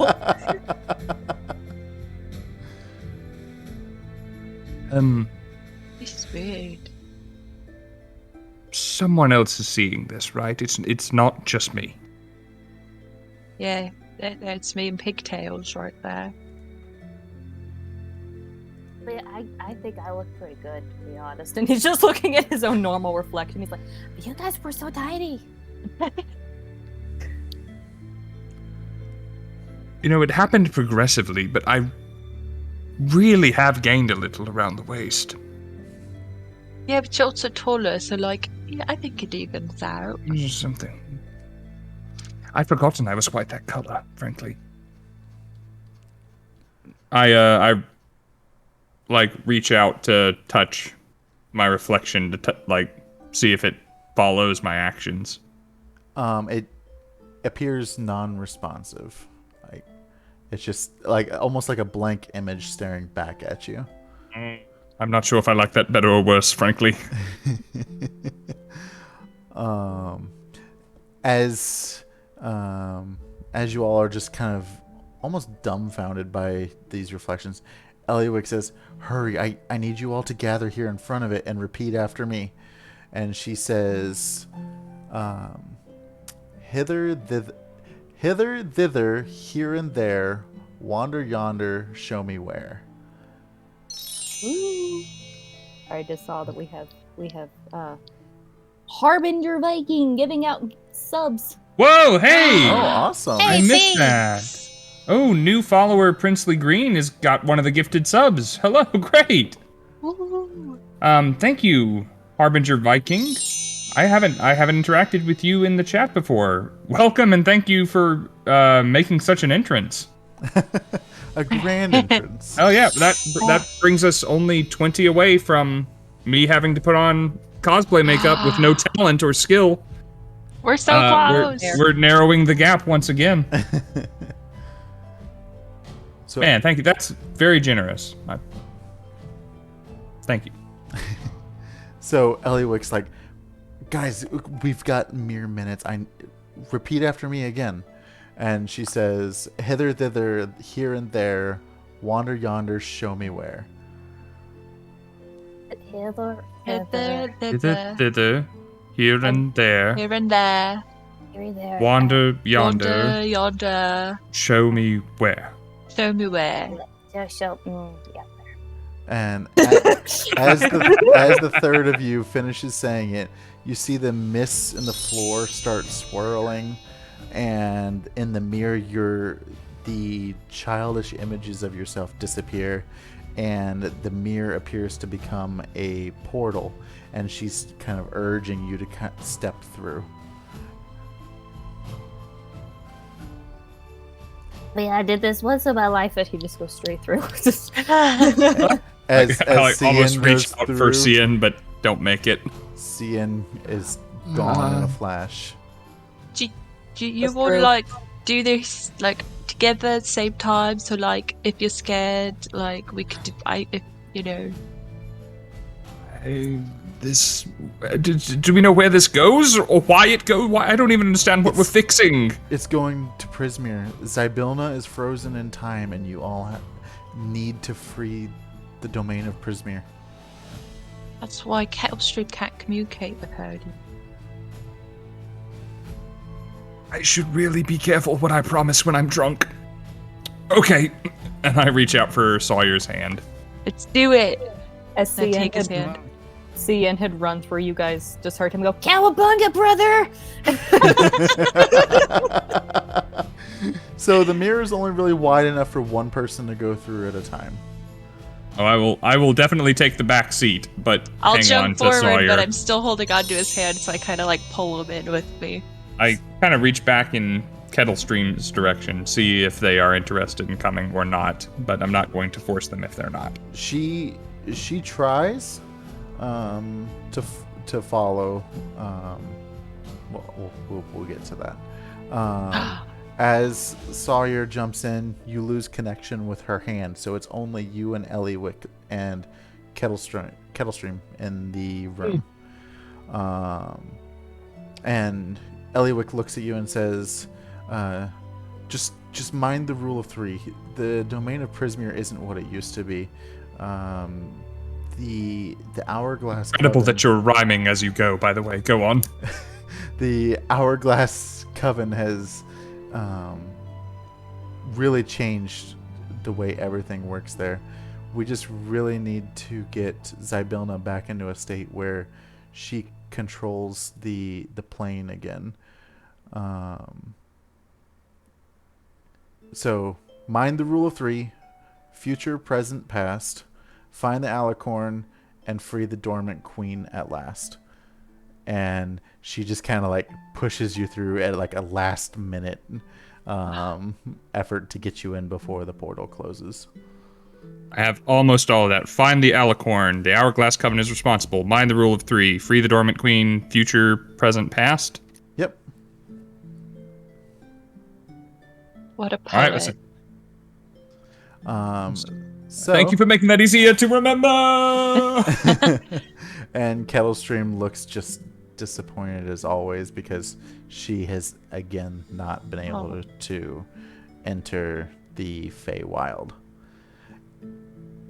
And with that, we will take our break. But not only are we going to take a break, you all are going to level up to level 2. So during our break, make said changes that you need to. And we will see you back here in 10 minutes. What you got, Rob? Quick question. It's a preferential thing for leveling up in D&D. Different DMs do it different ways. Okay. When we level up, we're all going to get spell slots. Well, Okay. except the monk. We're all going to get hit points added to our hit point totals and our current hit points. Do you want everything to refresh? Or do you want us to add the new things we've got to the things we have already spent? Yeah. I don't know I'm if I at half phrased of that my properly. hit points currently. We'll say level ups refresh everything. Easy. Love it. Cool. Yep. Ooh. That works for me. Level 2. Level 2! All right, guys. We will see you back here in 10 Woo! minutes. Hang out. Have fun. Go Talk drink amongst some yourself. water. Small trades.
I got some for Christmas.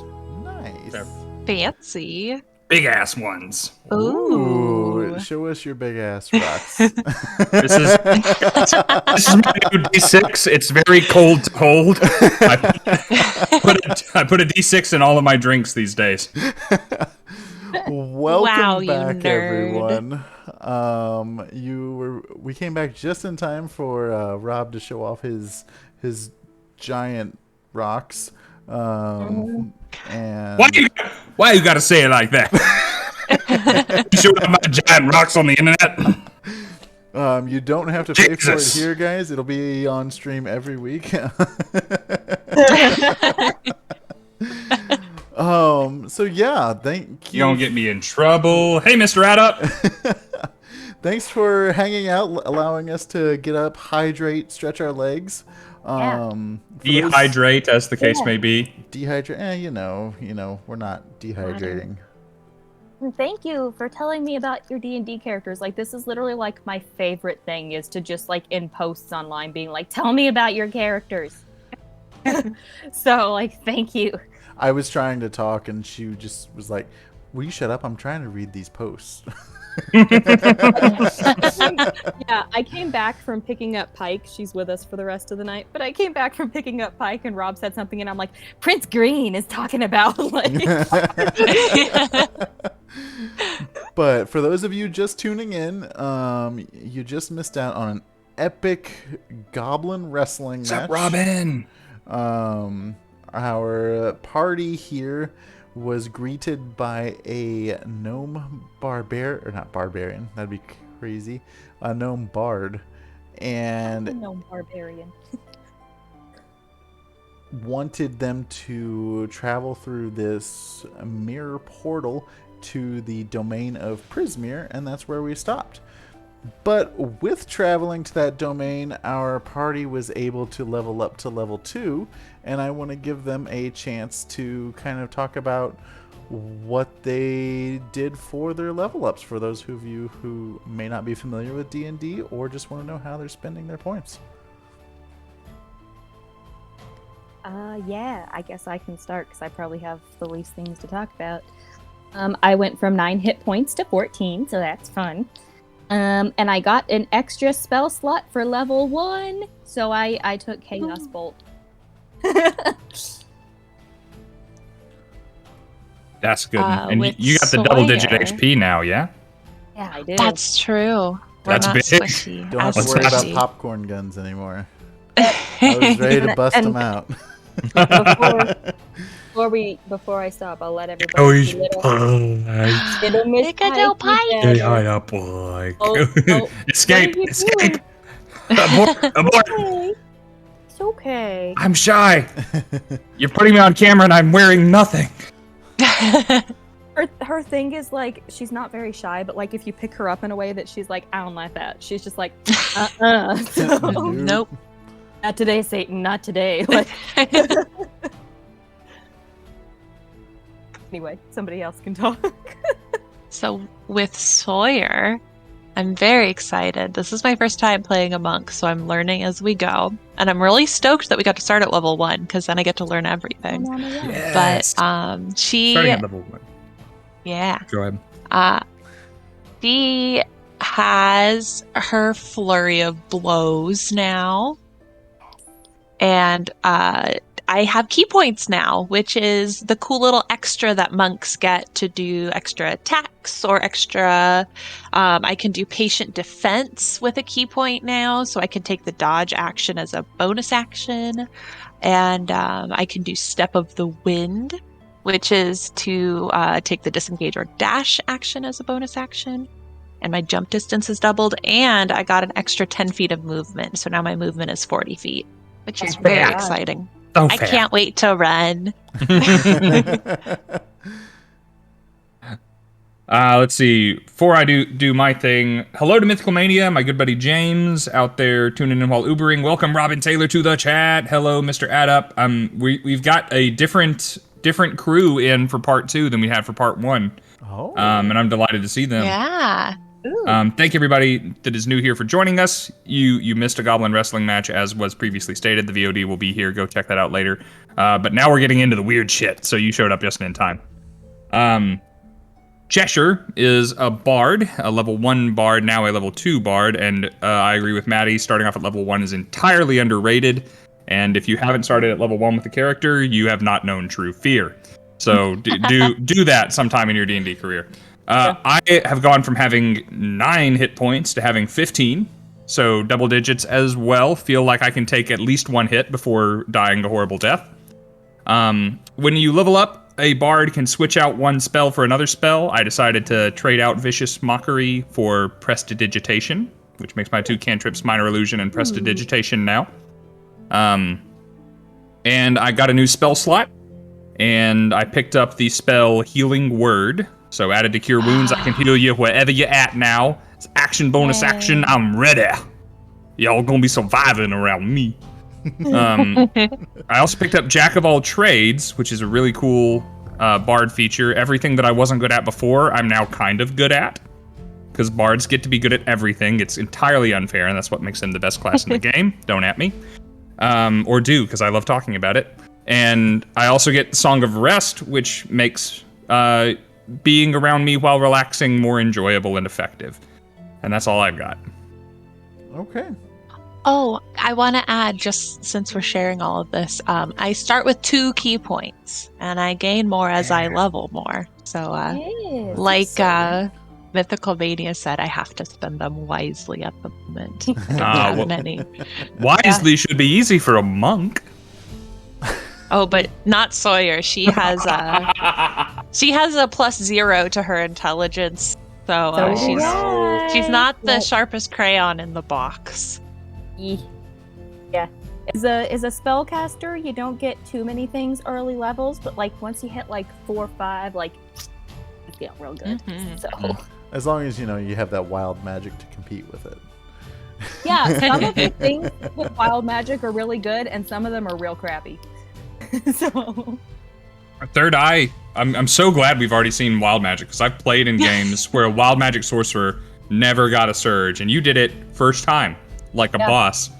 Yeah. And it wasn't terrible. You just became a Triclops for a minute.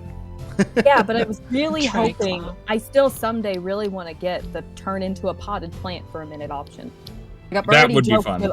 I've already joked with all the players. I just love the idea of this little tiny blue fairy like flying around, and suddenly like a tiny little succulent just falls out of the sky. Well, me being the generous DM that I am, has determined that level ups include a refresh of your health and your spell slots. So we will just jump right back into you traveling through this mirror portal. And as you pop out on the other side, you are standing on the edge of what appears to be a highway almost, and at way off in the distance you see kind of like the tips of what could be maybe a large castle or a palace, but it's too far off and it's kind of shrouded by a fog that you can't make it out for sure. Along this highway bridge that you are on, it is approximately 20 feet wide, and you are elevated in the air about 100 feet. So it's quite a ways down to the bottom, but you are able to kind of see down there. It's a little hazy, almost like there's almost like a smog almost, but you're able to see decent enough that there's a tower kind of off in the distance to your east a little ways, and you can see some towers, like I mentioned, the castle or the palace or whatever's up in that direction. You see the highway has crumbled away in large sections, so As you walk forward, you see that you can't just keep walking down the yellow brick road or the glowing brick road because this highway is illuminated. Because these sections of highway, large sections that you can't jump across, we're talking hundreds of feet to the next section, and then there's another broken section after that. And so down below, like in the area that you're in, you notice that it looks to be kind of a fog-shrouded swamp that is in all directions that you can see as far as on the ground.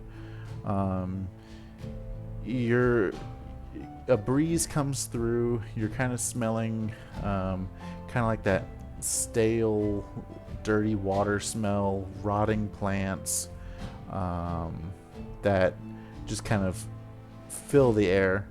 But you do hear some musical sounds coming up from the swamp in the forms of like groups of frogs just kind of croaking and birds kind of chirping. Not aware of what birds. They could be big birds, they could be small birds, but they're chirping. They appear to be singing a song of sorts. So as the two of you are standing there on the edge of the bridge, Cheshire comes through the portal at last, and you kind of see it just kind of close up behind him. Oh.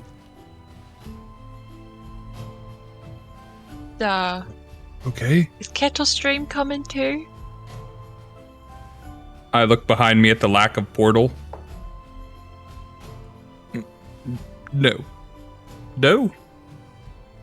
I don't know that it's for lack of trying. Maybe we did delay too long. They did say there was a hurry, and we did kind of dally. That's all right. We can just do it for Kettle Stream. Yeah, maybe if we fix it, then she could come back after. Yeah. Also, guys, watch this. And he jumps off the edge, and then like after a second, it's like it's like flying back up, just like Feywild is so cool. I am so glad your wings have dried out. Yeah, I forgot you had wings for a second. Yeah, I thought you just jumped off to your death or something. Be honest, Glad you're alright. I forgot they were what's wet, so I probably should have tasted them. It's okay though. So, can anyone tell me with any sort of confidence where we are or what we're doing? We're in a swamp. Did they say? Thank you. I don't remember But if I was in was in a tent. I feel confident about that. I don't remember if I was in the room, so I'm gonna say it out of character. That we went to Prisma. I don't remember if I was in the room or if I'd already run through. So Eliwick told you that you needed to save the domain of Prismere, and that the Hourglass Coven had split the domain into thirds. And you would be going to a section known as Hither. Hello, everybody from Oh My Sophie's stream. She just rated us with 18 people. Welcome, At least everyone. some of which I think are Sophie! new. Hello, people. Thank you guys all for coming up. You came in at a good time. We're just kind of starting a new thing. This is our D&D campaign. We're playing through the module, The Wild Beyond the Witchlight. And we just made it to the Feywild, and my character is very uncomfortable.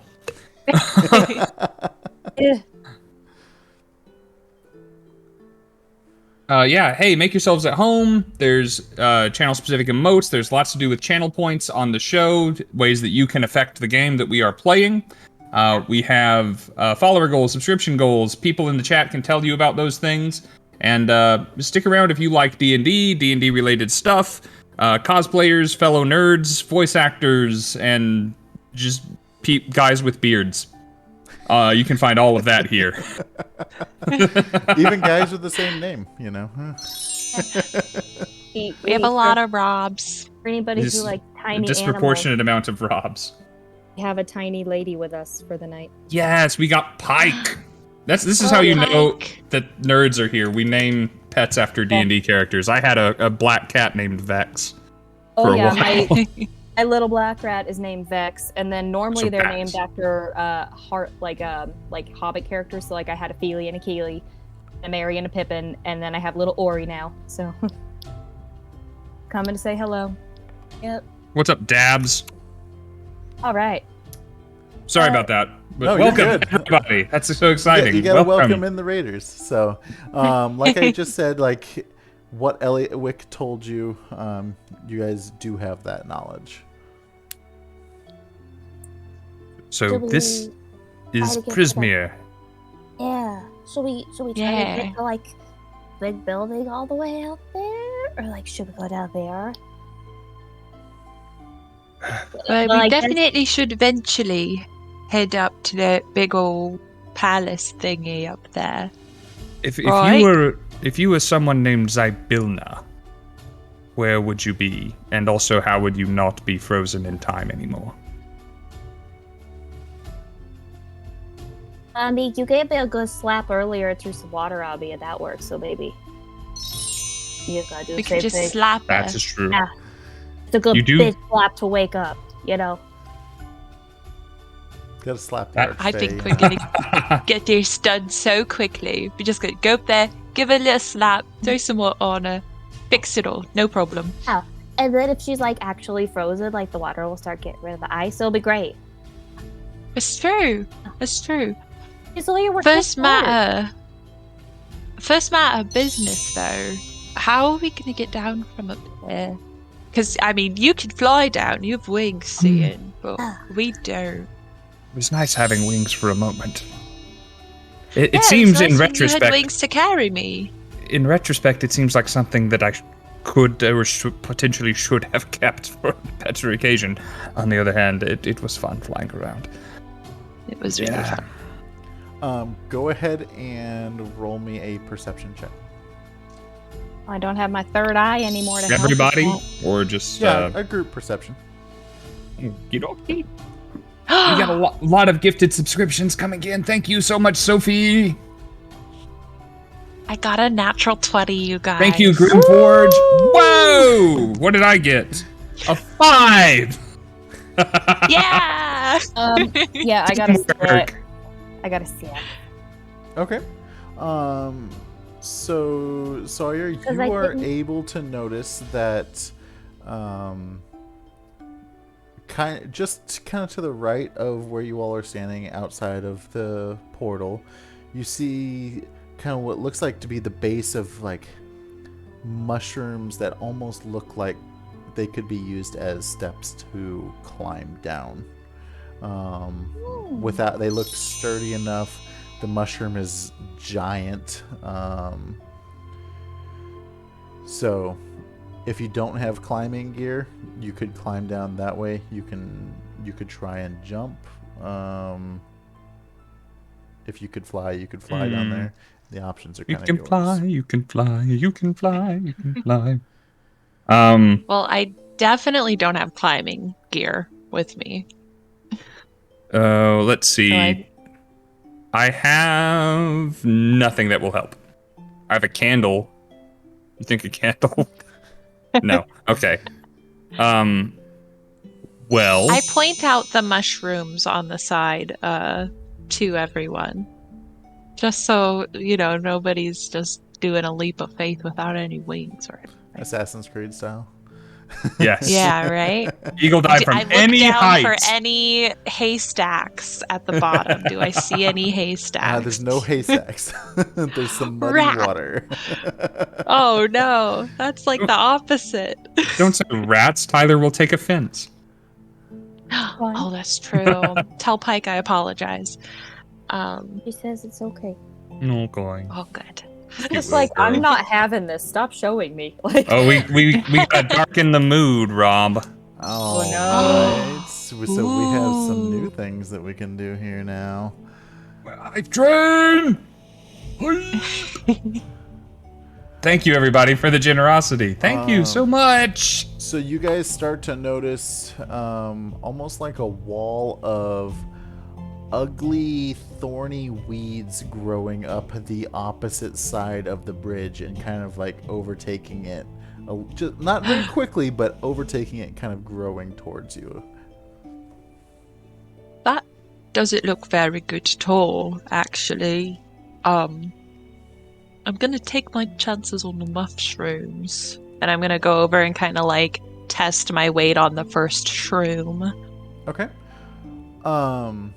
Before you, as you go to make your first step to kind of test the mushroom, off in the distance you spot what appears to be a great hot air balloon that is flying near a slanty tower, but the balloon itself appears to be kind of like a patchwork material, just little bits of here, what can be kind of scavenged from different areas within hither.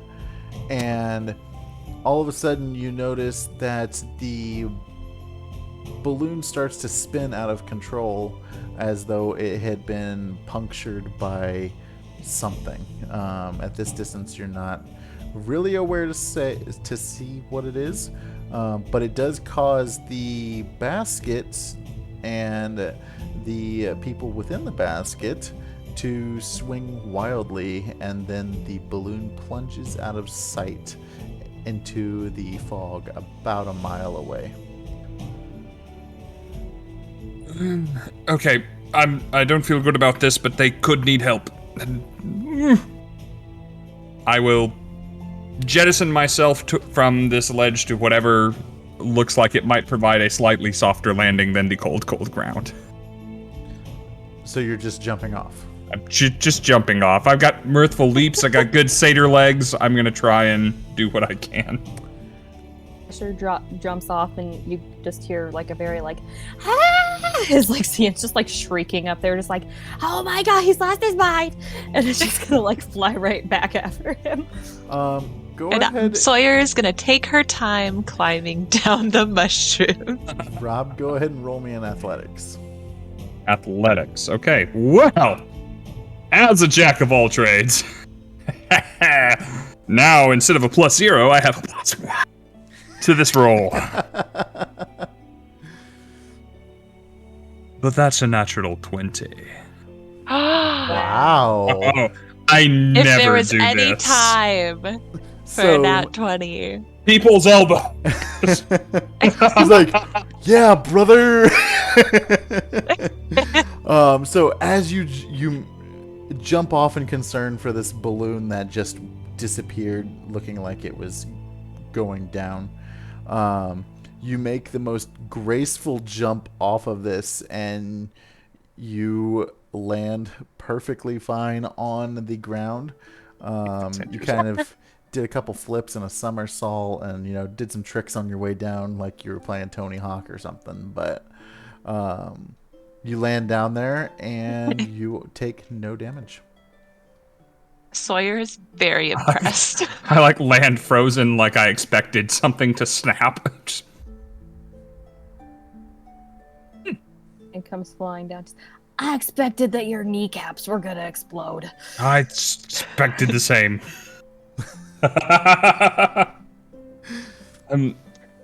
Oh gosh, it's harder to tell direction from down here. That way? I think it was that way. Here I come. I'm almost down at the bottom. We'll wait for you. All right, I'm here now. Thank you for waiting. How are you not dead? I have no idea. It's just, I'm impressed. the old legs are fitter for more than I thought. So, Probably as you really, guys are, strong from running around and stuff. as you're waiting for Sawyer to climb down, you are down there, and you're just, patiently, like, you don't know which way to go other than you jumped off and you saw that direction. So you're sitting there and you're waiting, and Sawyer gets down there,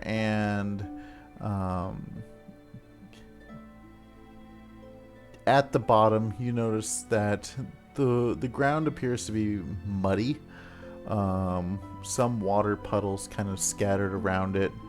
And there was a giant crane that was on the ground near Cheshire, and it takes off as you landed, just kind of disturbed, and it's not really interested in you, doesn't view you as a threat, was just kind of disturbed, and it says, "Sticky mud squelches beneath your feet. Tangled mangroves grow out of pools of rippling water. Half hidden by the thick fog, and purple mushrooms cling to rotting logs and stumps scattered throughout the marsh. Crickets that glow like fireflies chirp serenely before they're snatched out of the air by the tongues of hungry frogs. Hungry. Coming from one direction are... It's canon. Coming from one direction are several voices joined by a marching song. The singing grows louder as 6 bipedal rabbits wearing clothing emerge from the fog.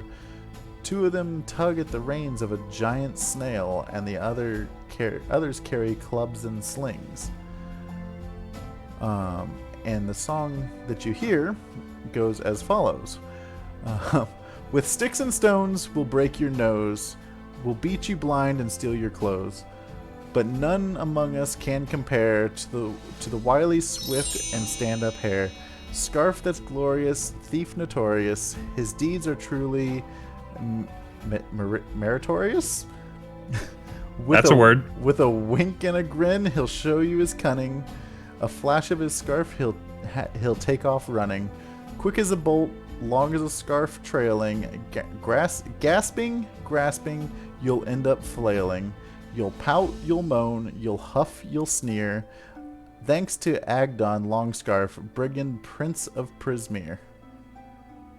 And all 4 of these rabbit hares have their weapons drawn, and the other 2 are with the giant snail.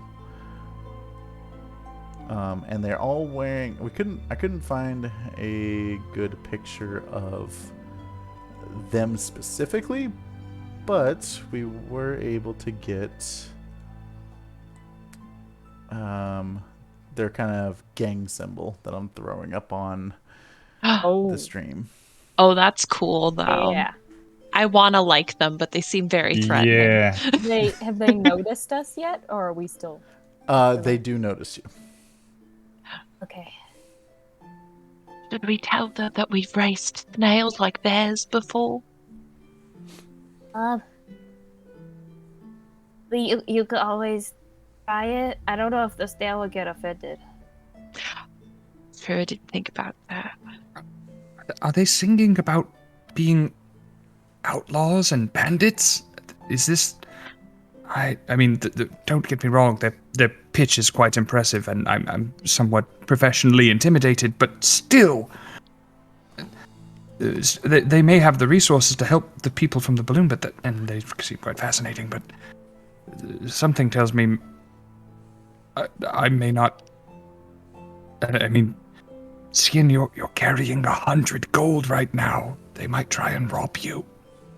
Don't say it out loud. If you don't say it out loud, they're not gonna know. No, say it very quietly. One of They have enormous ears. While they're whispering, Sawyer goes, I can't believe we left all our money back on the other plane. Loud enough for them to hear it. All of our valuables are just gone. As We you didn't pack are anything. standing there whispering, one of the Herringons approaches you and says, well, hello there. You guys seem to be in a sticky situation. My name is Jebik, and I'm the leader of the finest brigands you'll find on this plane of Prismere. I'd be willing to help you out of that awful sticky mud where let me remind you, you can't run very fast. For a small price. Listen here, mister, and the little tiny knife comes back out. Listen here, mister. Like, I need to get the baby hand back out.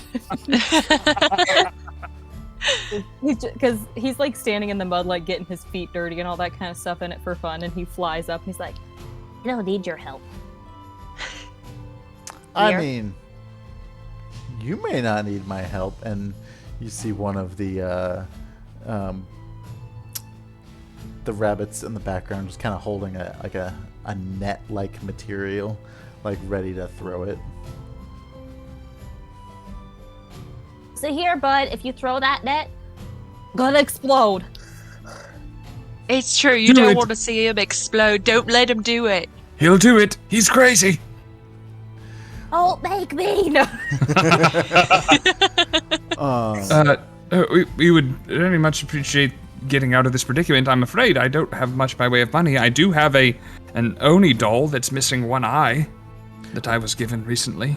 Oh, let me reassure you, I'm not interested in any of your treasure. I just have a small thing that, you know, I like to collect, you know. Think of it almost like a tax for being on, you know, my land. It's not teeth, is it? He pulls out this, what looks to be like a giant gourd that has kind of like a lid on it. And he just kind of like holds it on her arm and he's like, all I need is your happiest memory. And you're free to go. You won't be harassed anymore. I don't care for that. Inside I've got this few gourd, enough as it is. In this gourd, you can kind of see like little flashes, like there's like activity in there, and it, from what you can tell, it appears to be other memories that have been stored within this gourd. And like Do you looks just- down at the gourd and like looks back up at the hare and is just like, Let me make my happiest memory ever, and just let me punch you in the face, buddy. you didn't catch it. That was a no. You just go around taking people's happiest memories like it's nothing. I mean, it's not nothing. It's sending you on your way. You know, is your life? You can always make another happy memory. You don't need the one that you have. I just don't think this is a fair deal. You heard our fairy friend. It's no. You try to take it. Just, you know, just... You know, there's some potentially inconvenienced people up that way who I believe are in quite a spot of bother, who probably need help. Perhaps you and your band of capable fellows could assist them. Perhaps. They probably need it. They fell from quite a height. You know, the waters, you know, they tend to rise and fall down here, and you know, I just hate for you to be stuck in that mud and drown, you know. But if you don't want any assistance, You wouldn't hate it very much, would you? If you're going to charge us for it. But so trying to eat my baby hand. so he looks back at you and he's like, all right, last chance. Would you like help, or am I gonna take these memories and your treasure? You don't need your help. See, I can fly, and both of them are like 10 times stronger than me. So, like, we're gonna be fine. Don't push your Or you could help me out first, and then I could give you something. Oh no, I need you to give me your memory before I help you out. Oh, And well. go ahead and. I was going to give you a really good memory, but I just don't think that's a good order of events, really. I was going to give you a really, really happy one, but I needed to get out first. So Go that's too ahead bad and, for you. Everyone roll me a perception check. Perception. Okay. Before I do that, because I'm gonna roll with my baby hand, let me just get some bless. Okay. You have guidance, CN, by the way, from Grim before Grim called it a night. Okay.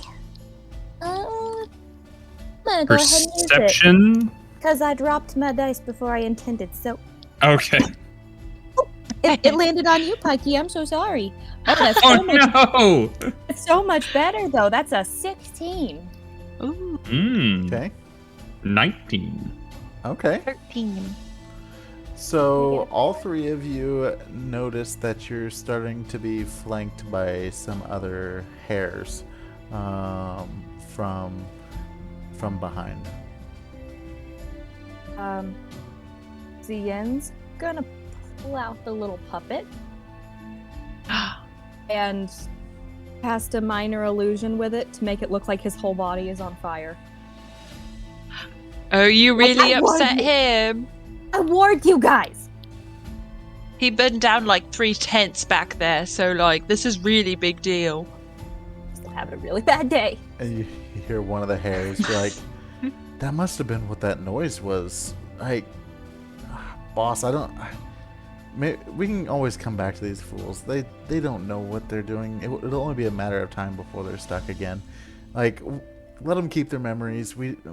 Let's get out of here before he really does explode. Oh, buddy, I was totally the one who made that noise, but, like, just tell me, what noise did you hear? Just out of curiosity. He makes lots of noises. Be more specific. It's true. Yeah, like, when I'm sleeping, sometimes I'll just scream.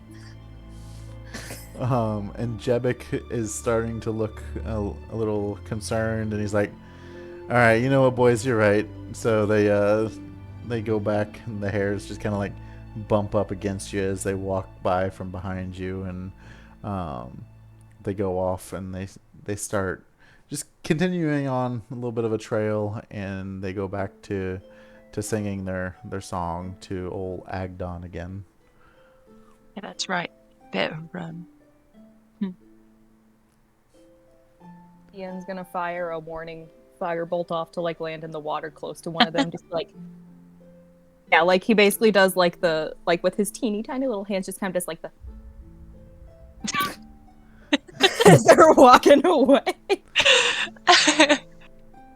One more hare was still behind you at the time, and watched you do this, and just pushes you down into the mud. Just face first into the mud. That's so rude. Ian's gonna pull himself out of it, pick up like a snowball-sized amount, and just like throw it straight at him. Yeah, can I like hit this one with my quarterstaff or something? That was rude. So he gets hit in the back of the head with your mud ball. Do you want to attack it? I attack it, guys. It's your instinct. If it was your instinct to hit, then by all means. I will trip him with my quarterstaff so he falls in the mud too. I would call that a grapple, maybe? Yeah. Yeah, kind of a grapple, It's yeah. just like a strength, I guess. Yeah. It'd be a shove action technically, so you can use your athletics and it can use its acrobatics or athletics to not Let's do it. get tripped. I'm proficient in my athletics. Of course you are. Why wouldn't you be? Yeah. I got a 19. Yeah. So you trip him, and he falls face first into the mud himself. It's kind of coated in his fur. Oops. And yeah, he just looks very, very irritated, and like scurries off a little quicker because he's afraid that you're gonna continue to fight him. As he's running away, you just hear like a way too high pitched, way too pleased with himself laugh, just coming out. tiny little fairy that's like covered in mud. I will cast my new spell, Prestidigitation, and clean CN off. Aww. Thanks, buddy. Okay. Good You pal, got and he like Goes to like pat his leg. It like doesn't have dirty hands anymore, so like it doesn't get on you. But We still do have the unfortunate predicament of being a little bit stuck, though. here, and he like flies up and is like, "I'm gonna pull you out. It'll be fine." So, you experienced players. This mud, it says acts similar to quicksand as far as like being. Yeah, I was afraid of that. Can I try to use my shepherd's crook quarterstaff to like push myself up out of it? Yeah, absolutely. Like just with like full strength, just like push up. Yeah, give me a full strength roll. Might be even something nearby that you could hook around and like. Yeah, like Since you got that crook. pull myself in with the little hook on my staff. If it works like quicksand, then I'm like waist deep in it because I got thrown down in it. So. Mm-hmm. So is this just a regular strength check, or is it like athletics or something? What's your better stat? Athletics. Give me an athletics. Okay. That is an 18. Okay. You're so good tonight. I'm rolling all of my good stats. If you asked me to do investigation, it would not be as good. Just give me an animal handling. Well, she's okay at that I think one. 'cause you she and I does are sheep weirdly. stuff. Are all three of us proficient in animal handling? I'm not proficient, but I have a +2. No, I have absolutely nothing in animal handling. Okay. So it's just me then. So Sawyer is able to like use the crook to like basically like one step at a time just kind of pry yourself out, Yeah. and you're able to make it with a little bit of a struggle. You're able to make it out of the little mud pit that you're in, onto like the trail where the hares were just And I'm standing. gonna extend it back towards my friends, so if they want to use it as leverage, they can.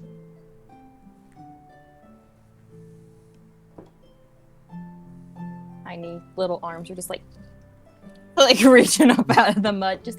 We'll make a little human chain, and I'll try and grab. I'll pull them in.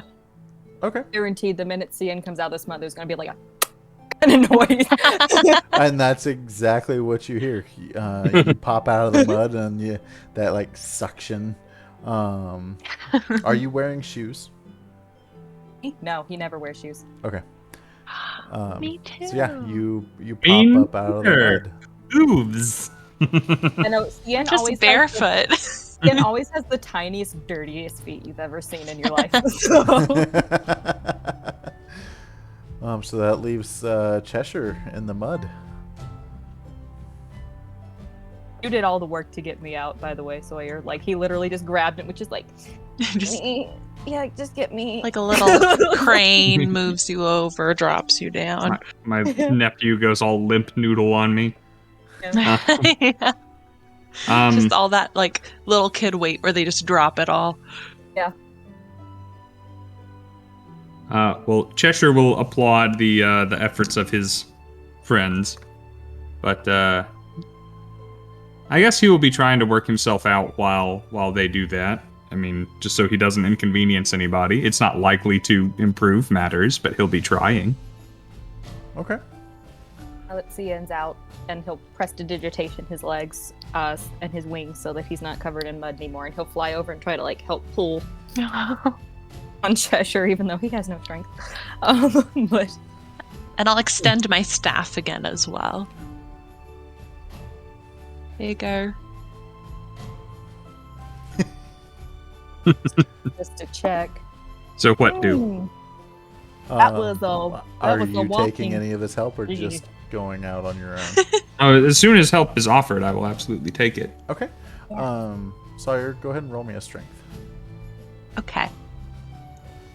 Can I give her advantage by trying to assist and extricate myself? Or technically, because I'm pulling, I could also count as the advantage. Yeah, I'd say advantage. Okay. Let's see. That's a fair point. Okay.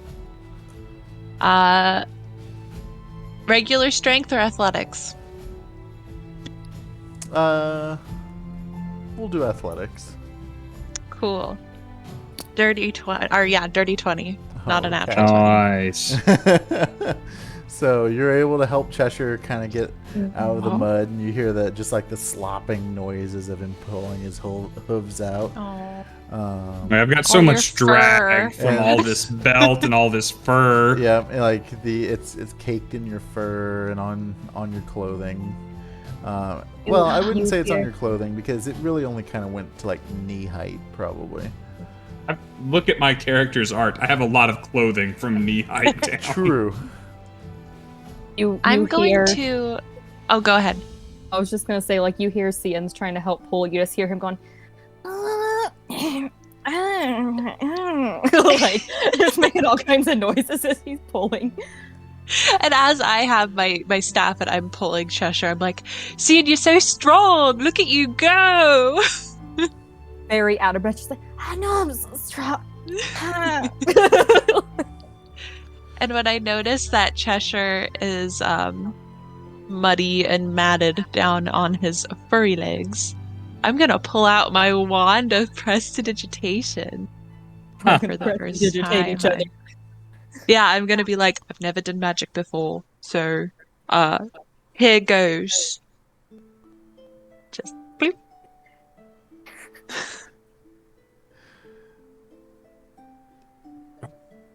And I clean Oh. him. Well, that. That's. By the way, had no idea you got this wand as a prize or that it does a particular thing. So just completely assuming that you, as the person, have acquired magical abilities or always had them. That is impressive. Well done, Sawyer. You've come quite a Thanks. long way. Even just Yeah. since the carnival. I mean, pretty cool trophy. I've never had a trophy like this.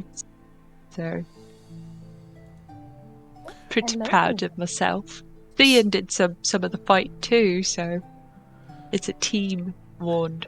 Yeah. So you all are Well done. now on the trail.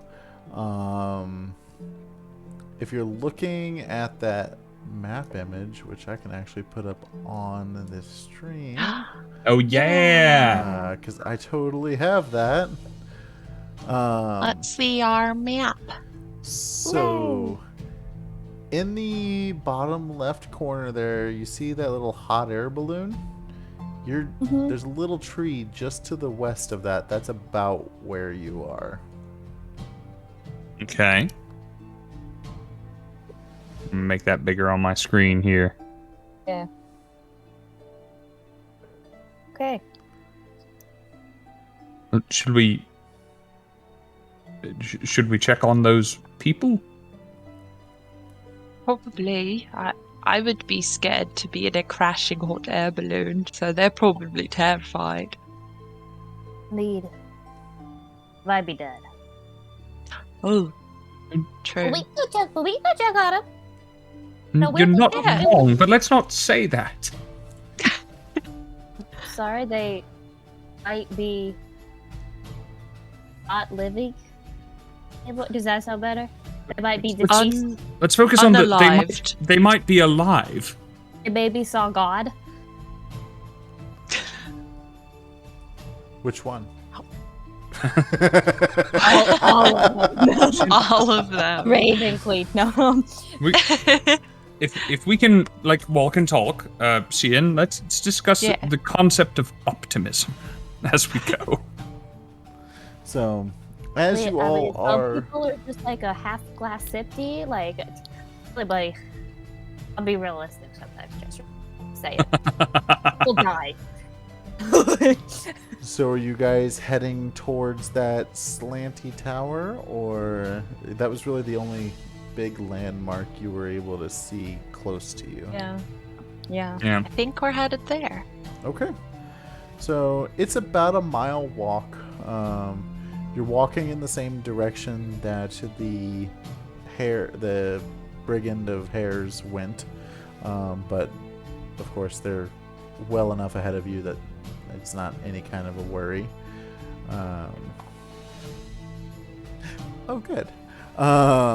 So as you're walking along, you Never want to hear that out of your DM. Uh-oh. I'm in danger. I'm in danger. As you're walking along, you're just kind of taking in the sights of this just disgusting looking swamp type environment. Dead trees around, those rotting plants. And you see like these bubbles in kind of like some of the swamp water, just like murky and bubbling. And some of them closest to you, they get so big they actually pop, and they emit a gas that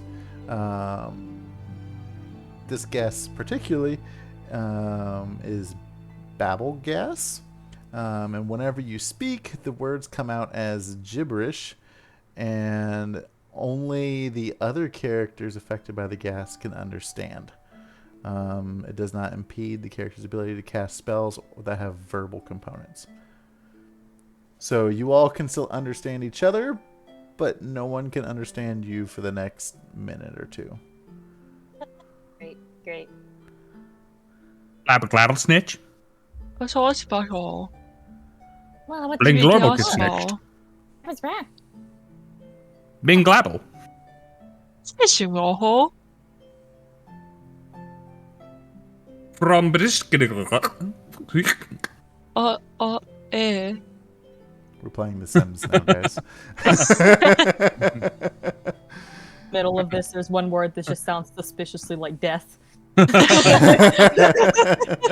Omelette du fromage. Omelette du fromage. Actually, no, there's like a my one more. Like, Oh, my wa. No sheep that. That's. So as you're getting close- more people will get that joke Friday. Oh.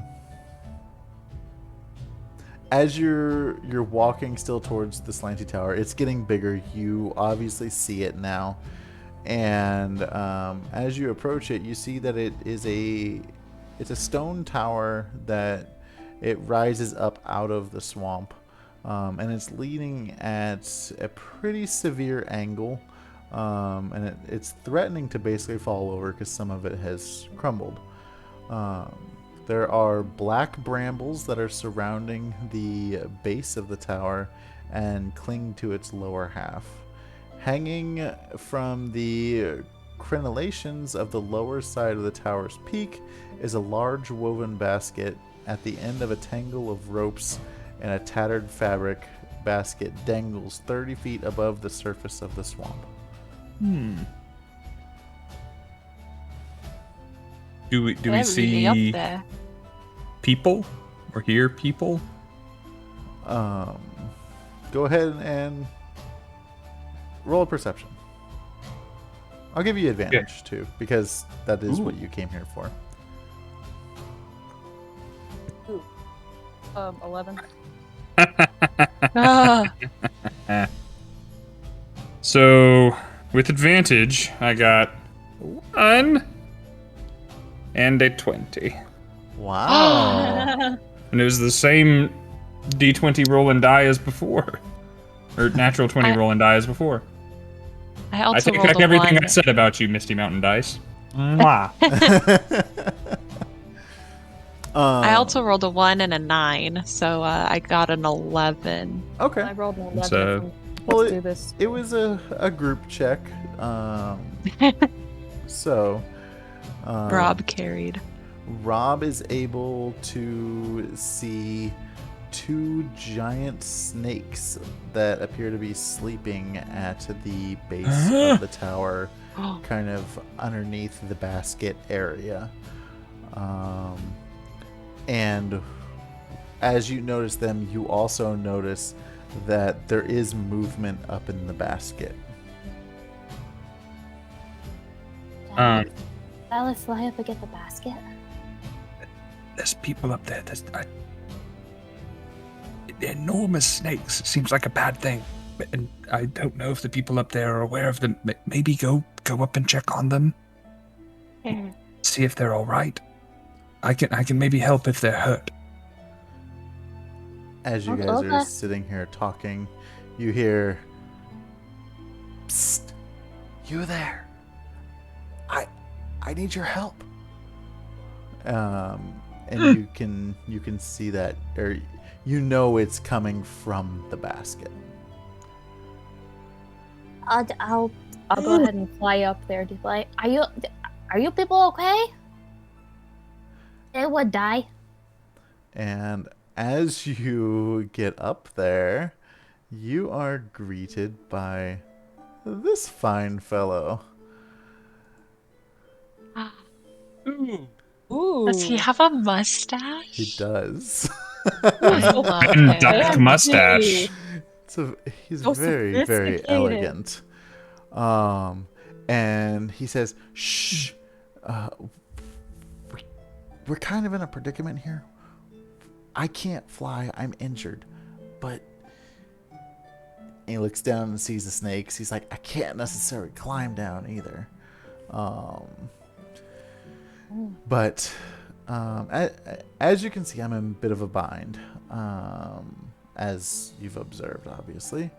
I, Sir Talavar, as one of the Summer Queen's loyal servants, ask you to free me. You see, I was in the midst of a daring escape from the vile Bavlorna Blightstraw when our balloon was set upon by an ill wind and sent plummeting into this current unfortunate location. My pilot, the Honorable Wigglewog, did not survive.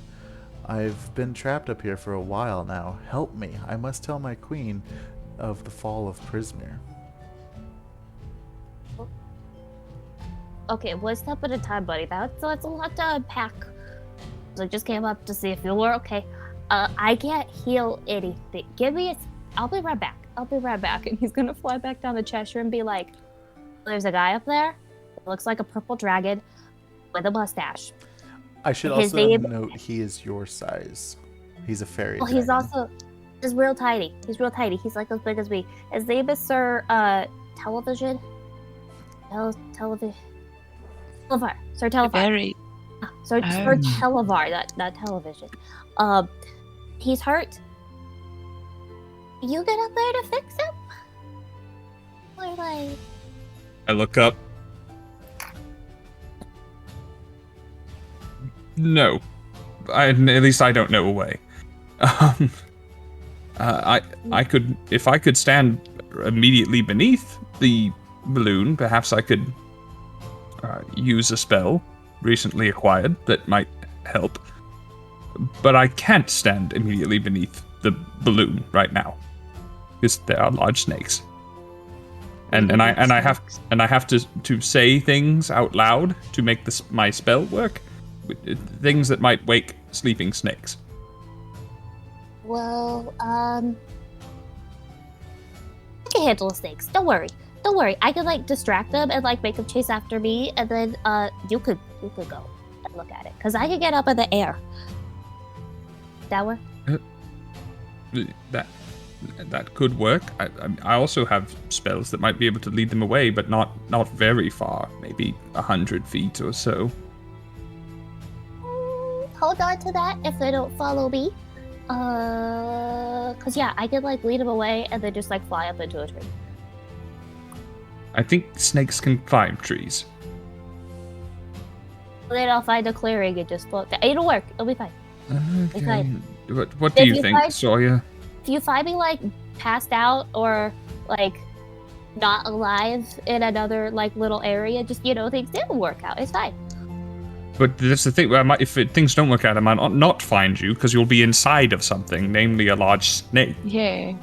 I'm not a fan of the maybe not fine concept. I mean, I'm kind of big to eat. I mean, I know snakes like unhinge their jaws like in an unholy sort of way. It is a But- large snake. Yeah, That is but a like, big snake. but maybe I could like get him to eat my dentures first. And he pulls out those wooden dentures. Tell you what, that's a fair idea. I will hand you my one-eyed Oni doll. And say, maybe this can be a distraction if you... And maybe you can make it look a little more like you, or taste or smell like you, or something. I don't know. Anyway, it's not that I don't trust you, Scinn, because I do. I just don't want anything bad to happen to you. You hand him this doll, you see him stare at it for a second, and then just kind of like... He starts like kind of just like lovingly rubbing the back of this doll's head, just kind of like it's reminding him of something that makes him really happy. But it'll be, it'll be fine. I mean, I've survived this long. Throw a caution to the wind, it'll be fine. You're right. Let's do this plan, but I'll stay off to the side. So if you need me, I can run in and grab you and run out. Oh, I could outrun a snake, probably. Well, let's see how fast they come after me, and then we'll know. Yeah. Because, I mean, you're real strong, Sawyer, but you're just a human. I don't think poison goes great with. Yeah, I'm not a fan of poison, really. So... That is how we'll wing it. Poison, but it'll be fine. It'll be fine. Yeah. We'll wing it. And he just we'll wing it. He'll starts doing one wing. I will in my last few encouraging words to Scinn, I will try and spend bardic inspiration to hopefully help you succeed in the idiotic bullshit that you are undertaking. Rewinding the gameplay, I should also note, whenever you flew up there, Sir Talavar was actually locked inside of his traveling cage, essentially. That's why he can't get out, not because he is injured, but that kind of changes things. I mean, I can still try to get those. I could still try to get the snakes away though, because you guys could do stuff. That could be a little flying distraction. But I can't help him get out of a cage from down here. I have some rope. We could just rope and see if we can climb up it. I've been trying to keep it on the down low, but I didn't happen to stop by home before the festival, and I still have my bow with me. I could maybe shoot an arrow into the canvas balloon, and maybe if it had your rope tied to it, it would stick, and maybe then I could climb up. I like that. I like the idea. I pull out my rope and I hand it over to you. Right. I'll tie it. Don't you worry. Thank you. Yeah. And I hand you an arrow. I'll tie a knot to the back end of the arrow. And kind of arrange the rope so it's not caught up on anything, so when it's shot it'll just go with it. Okay. I have the utmost faith in you. Aim true. That's what they tell archers and stuff. Is it? Okay. Well, thank you, then. Break a leg. That's what actors say to people. Right, but not But I don't actually want you to break actually break anything. the leg, not at all. Yeah, I'm learning. Oh, you can break other people's legs, but don't break your own legs. Yeah. And the snakes don't have legs. And I'm Have knees. Let's not look into it too deeply. Let's just go ahead and get this done. All right. Someone is waiting for rescue. Yeah. Scien's gonna stand there for a second and do some little running stretches, just kind of doing some lunges, just doing a little bit of yoga. Then he's gonna kind of creep into the clearing as close to the snakes as he can, before he just kind of starts going and clapping his hands really loudly. A snake kind of slithers up and awakens oh, you look like a tasty one. And you a snack. And strikes out towards you. He's gonna jump in the air and start flying just fast enough to kind of be follow me kind of thing. I'll do disadvantage on that then. What would you like? Do I? No, I'm rolling. He's rolling to hit you.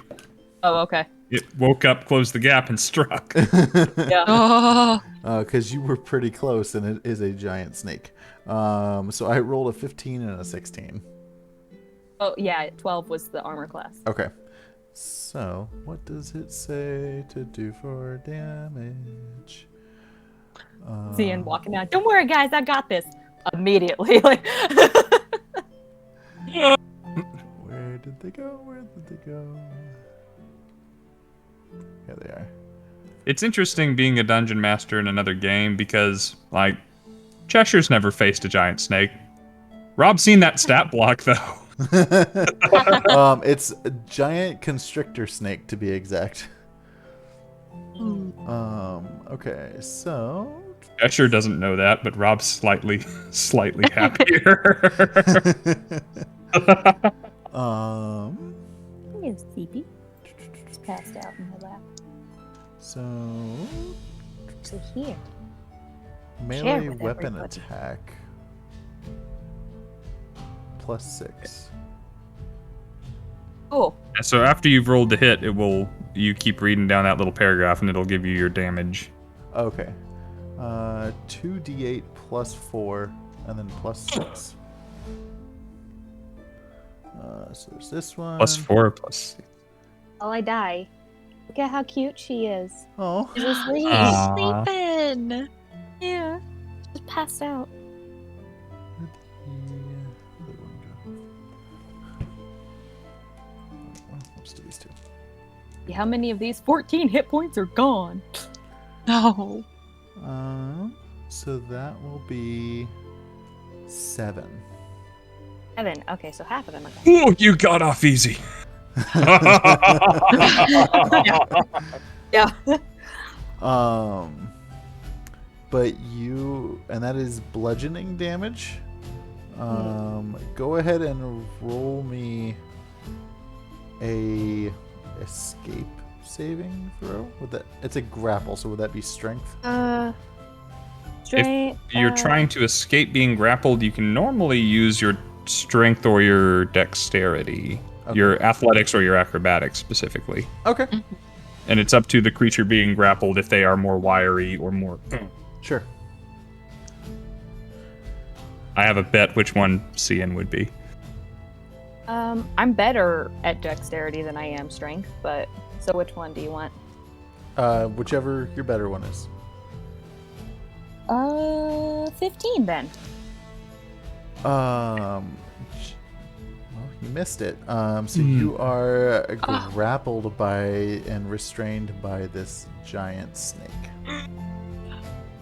Sawyer sees I'm that. just imagining how this looks if he's just like walking out super confident and then immediately he's just like and like laying there and he quickly looks over with wide eyes just like oh crap. Yeah, Sawyer like gives Cheshire like a pat on the back and goes, "All right, aim true. Good luck. I'm gonna go get our friend." And I start running over to just like wallop the snake. The same one or the other one? The same one Okay. to try and free Scinn. Okay. Go ahead and roll your attack. Okay. Basically like the way you guys just watched this was like when a child is like overconfident and then immediately goes like, oh shit, I done fucked up. Cheshire's going to be coming over as well. If we are all about to be doing stuff because danger is present, do we need to roll initiative, or do you want us to just act in yeah. turn? Oh yeah, yeah. I would say initiative is probably a good call on that. Oh. Do you want me to Nice. save my attack for when I'm in initiative? Yes. Cool. Sorry, I like organized. Yeah. No. Yeah. Again, this is one of my first like actual combat scenarios. So. This is our first actual rolling for initiative. It is. 3 episodes in. People have been generous to me with inspirations lately. I didn't roll bad on initiative, but I'm going to go ahead and mark one off to see if I can do better. Yeah. Tired. So sleepy. That's a little better. All right, so 20 to 15. Yeah. Yes. 16. 17. Cian? A 4. 4. Okay. No. So I notoriously usually roll bad initiatives. you will be going last. Yep. So go ahead and start it off. Who? Whoever rolled you. Okay, I didn't know what the I thought you bad rolled guys higher. rolled. So I did roll higher, but I don't know if the one that is has CN constricted, it had a 15, and the other one that is kind of waking up at this point rolled a 5. Okay. Yeah. Okay. I'll get it, guys, I Well, promise. you're good. I'm going to run towards CN. I don't know how far away I am, but I want to get about 60 feet away if I'm not there yet. You're well within that already. Okay. Well, I'm going to... I'd say probably Just- 30 feet. I will shout out, CN! What are you doing? This wasn't the plan! Get out of there! And I will cast Healing Word to try and mitigate some of that damage you just took. That will be my bonus action. And you can have a hot, steamy 6 points of healing. Ooh. That brings me nearly right back to full. Thank you. With my real action, I'm going to ignore the fact that this rope and arrow was meant for other things. I'm going to aim it down at the snake that has CN, and I will fire it at that snake. Okay. Go ahead and roll that for me. Probably bad. You know what? I'm gonna spend my inspiration again.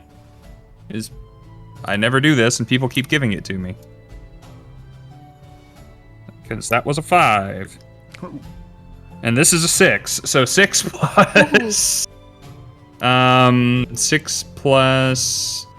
I don't have my thing equipped. Let me do actual math. 6 plus 5, so 11 to hit. Misses. Yeah, figured.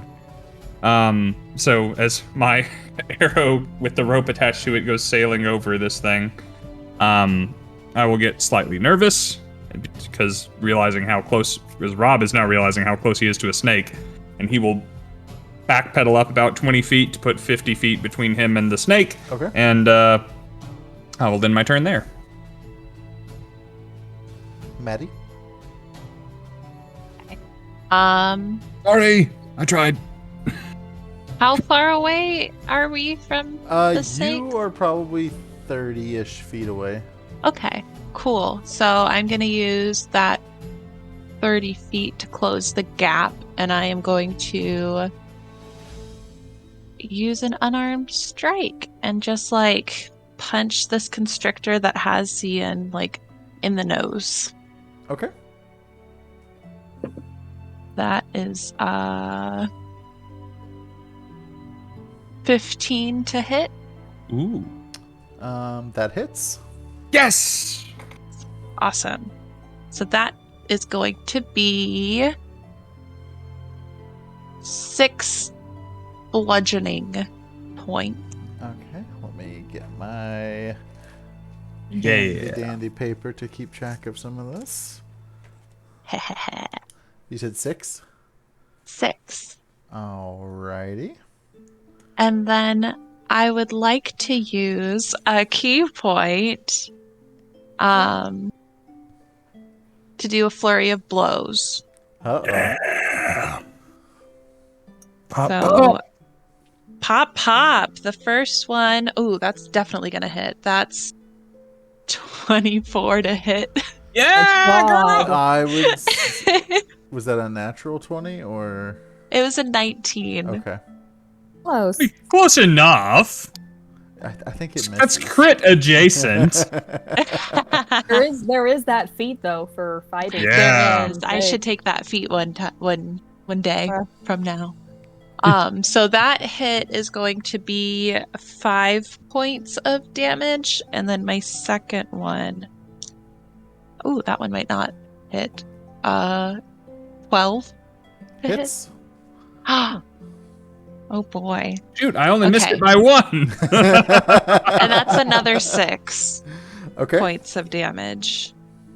And then I'm going to So because I'm just gonna stay there, actually. I'm not gonna move. That'll be my turn. now that he's been hit, does that mean he loses his grapple?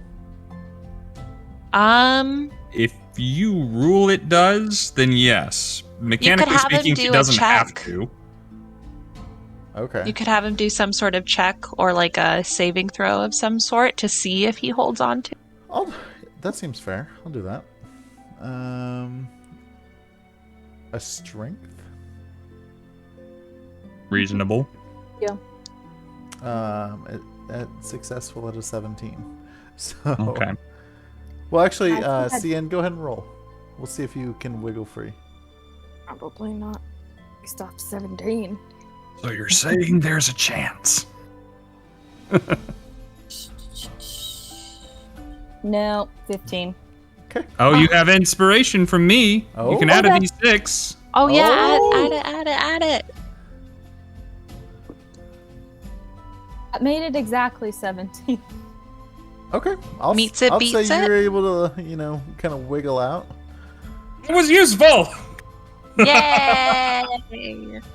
He lets out a sound that suspiciously sounded like a fear fart. Is he just like, wiggling out? Propel yourself free. So, the snake that has now let go of you, it is his turn. And being a little irritated that Sawyer just, punched it, walloped on it, is going to do a constrict attack on you. What a jerk. Is this like a contested athletics? No. This is a 7. Oh. So, does a 7 hit? I'm going to say no. My armor class is 15, so Oh, no. mispressed. No. Okay. And CN, you rolled a 4? Was that right? Yeah. Okay, so the other snake is going to come in. So the one that attacked you was like here. The other one is closer to the actual tower, now behind you. So Ooh. it is going to move up and make its attack. Being behind you, is that advantageous? Question mark. It could technically, would it? Could it be The Rob- flanking? I was about to say, do you think it would maybe count as flanking? If that is an optional rule, if you want to play with flanking, I mean, we'll decide now for the rest of the campaign whether the good guys and the bad guys get to use it. Right. And if you like that idea, then Well, it is explain an it to applicable me rule. real quick then. So the idea is if one person and one of its allies are exactly opposite another creature, then it can't defend itself well from both angles. And so both of those creatures would have advantage on their attacks. So, I mean, CN will probably move to a point where they aren't exactly opposed on his turn, but it would benefit one of these guys this time. And then if that's how it works, on my turn, I'll move to the opposite side of one of these snakes from CN and I'll get advantage on attacking it. Gotcha. I mean, that makes sense. And the brigands they had kind of a flanking position on you, but it was That's more of true. just like a scenario, but not attacking. I'll leave it up to you guys. Do you want to try and keep track of all of that, or do you want to just do rolling how it is? I normally, when I run games, I have no problem with flanking. Given I've kept track of many a thing, a player and a character before, it doesn't bother me. That's fair. So, Yeah, I mean, as long as we're good with keeping track of it in like theater of the mind as opposed to having a map, I'm cool with that. Right. As long as we don't like tease it to try and get advantage more often than we should or anything. Okay. yeah. I usually don't do flanking in my games, and we can talk about why at some point, but I'm very fine playing in a game where flanking exists. This is your game, not my game. Well, that is that's 3-. Well, I'm not voting in this, so we will do we'll do flanking, just to give it a little bit of spice. All right. Spicy. This snake that's coming towards the door, performing an attack against Sawyer, will have advantage for flanking. I dare him to try and get me. That is a 13. No, no, no. Wow. Not today. No. I'm dodging out of the way. I'm doing little hops. I got jukes. So Scinn, that brings it to you. Okay. It's gonna give them an attack of opportunity, but he's gonna move away, for like 10 feet. So they will get the, particularly especially the one that is like directly in front of him is gonna get an attack of opportunity. So I'm assuming you're not running past him, are you? You're just running away. Yeah, but usually when you move out of a 5-foot melee, they get an attack of opportunity. So. Okay. We'll do that. Just a bite attack. It's a 4. Nope. That does not hit. Did they both get it? If they were both within no, 5 the feet? other one's too far away Oh, okay. to worry about it. Okay. Don't worry about it. Okay then. Once he's a little further away, pick which one I want to do. It is gonna vary. Like he's scared, but also really mad because he was like, "I look so cool, and I sounded so cool, and then this happened, and now they're never gonna trust me again." He's like rattling through all of this. He's gonna put a witch bolt down on the one that had grappled. Okay. So that I just need to see if I hit it. Ooh, because I have +4, 18. That hits. Wow. Okay, so that's 12. D12. Here's my 12. 6 points. And should I choose, I can now keep the witch bolt on that guy if I want to for a turn. Like I can use an action for it. So Okay. I don't have anything I can do as bonus actions other than just be the little brat that he is. Just kind of like being like way too sassed up about this. So that's how my turn goes. All right, Sawyer, we're back up at you. Or no, Cheshire. Okay. Sorry. Oh, that's right. Yeah, Cheshire's before me. I was ready though. Cheshire will spring forward, and nice, Princely Green. And realizing that these things can talk, he will kind of hold back a hand like he's about to maybe do something, but say, "Look, we actually don't have a problem with either of you. We're trying to rescue the person in the balloon up above. As you can see, we're powerful spellcasters and punching-capable people. Are you sure you want to do this? We didn't attack you first." Are you able to communicate with animals? No, I heard them.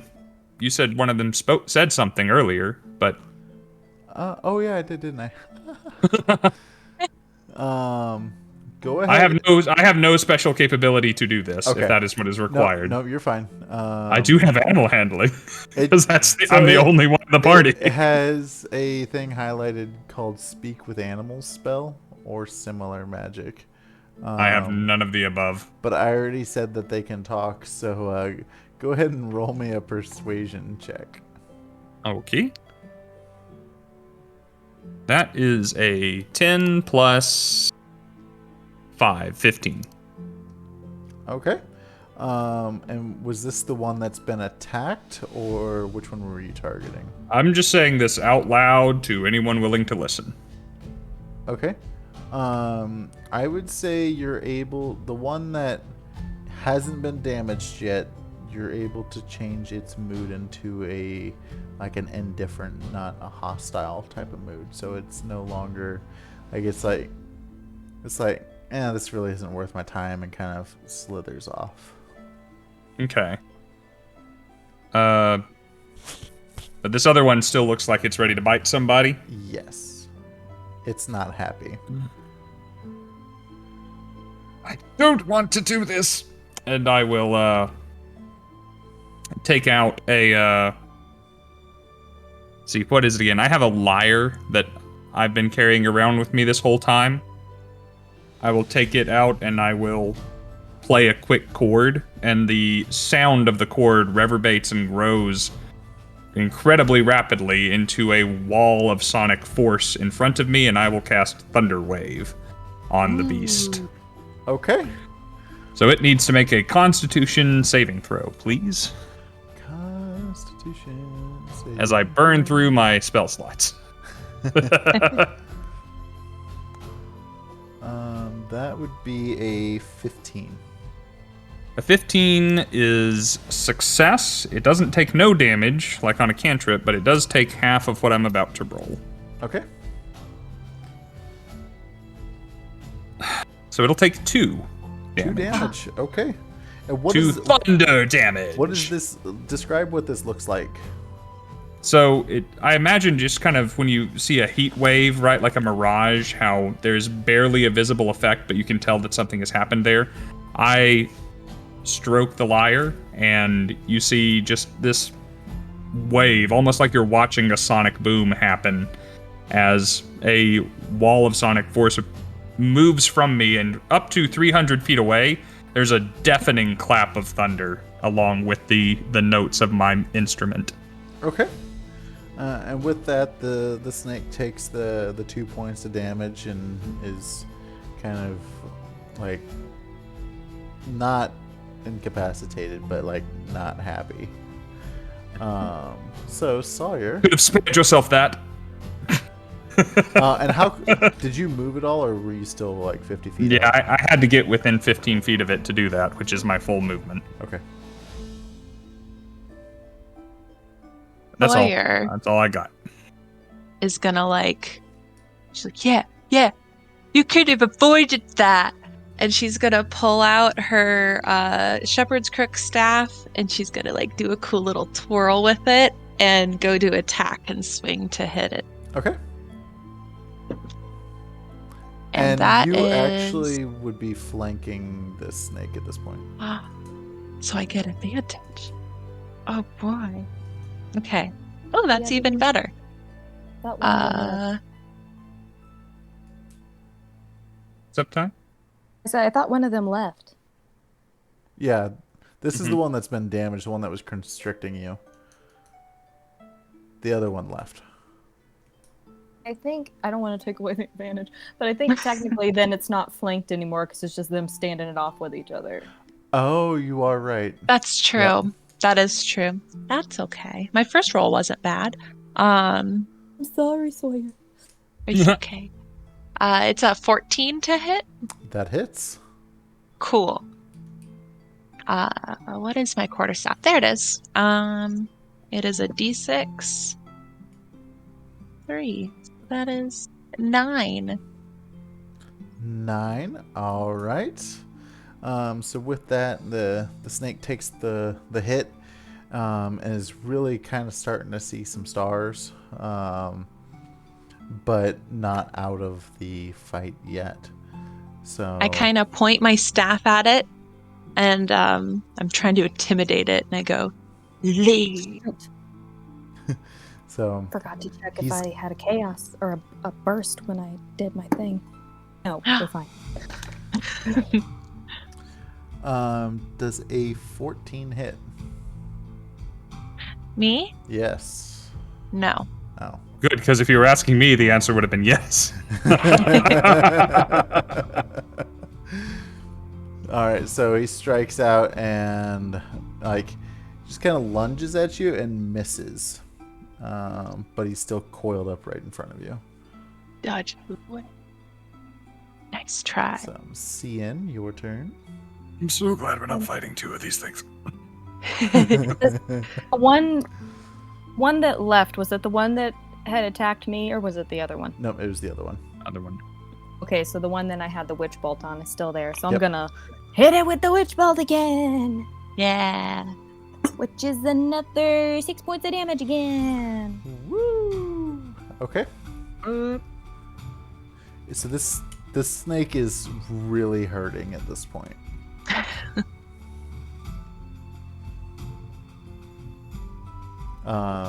He uses a bonus action or just be like, Okay. Cheshire? what you get?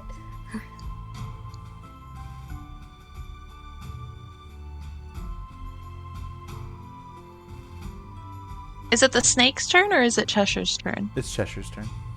Oh, sorry. I did not hear that. Oh, sorry. Okay. Well,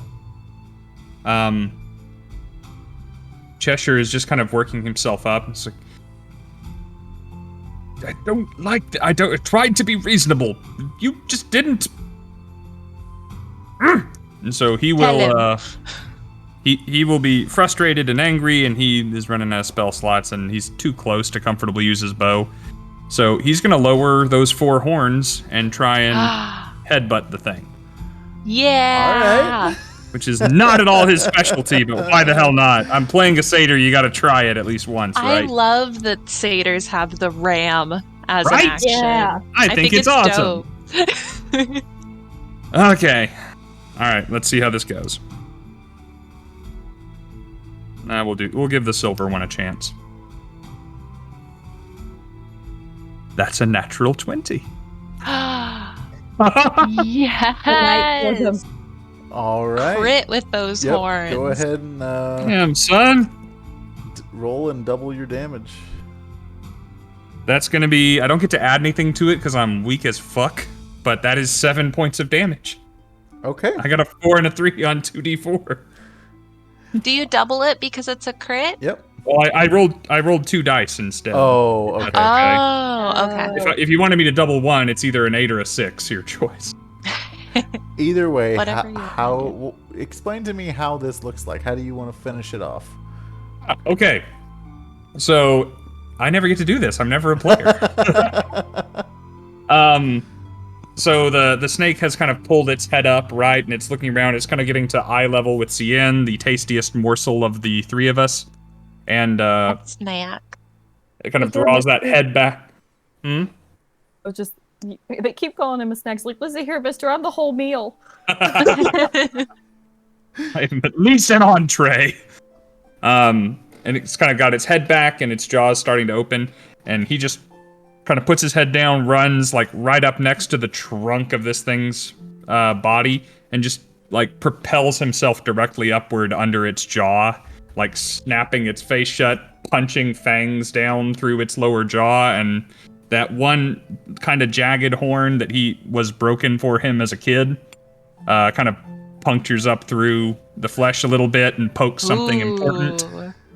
And Oh. he's just like eyes screwed shut, like not paying attention to what he's doing, consciously trying to drown out the fact that he's indulging a violent act, but doing his best to save his friend.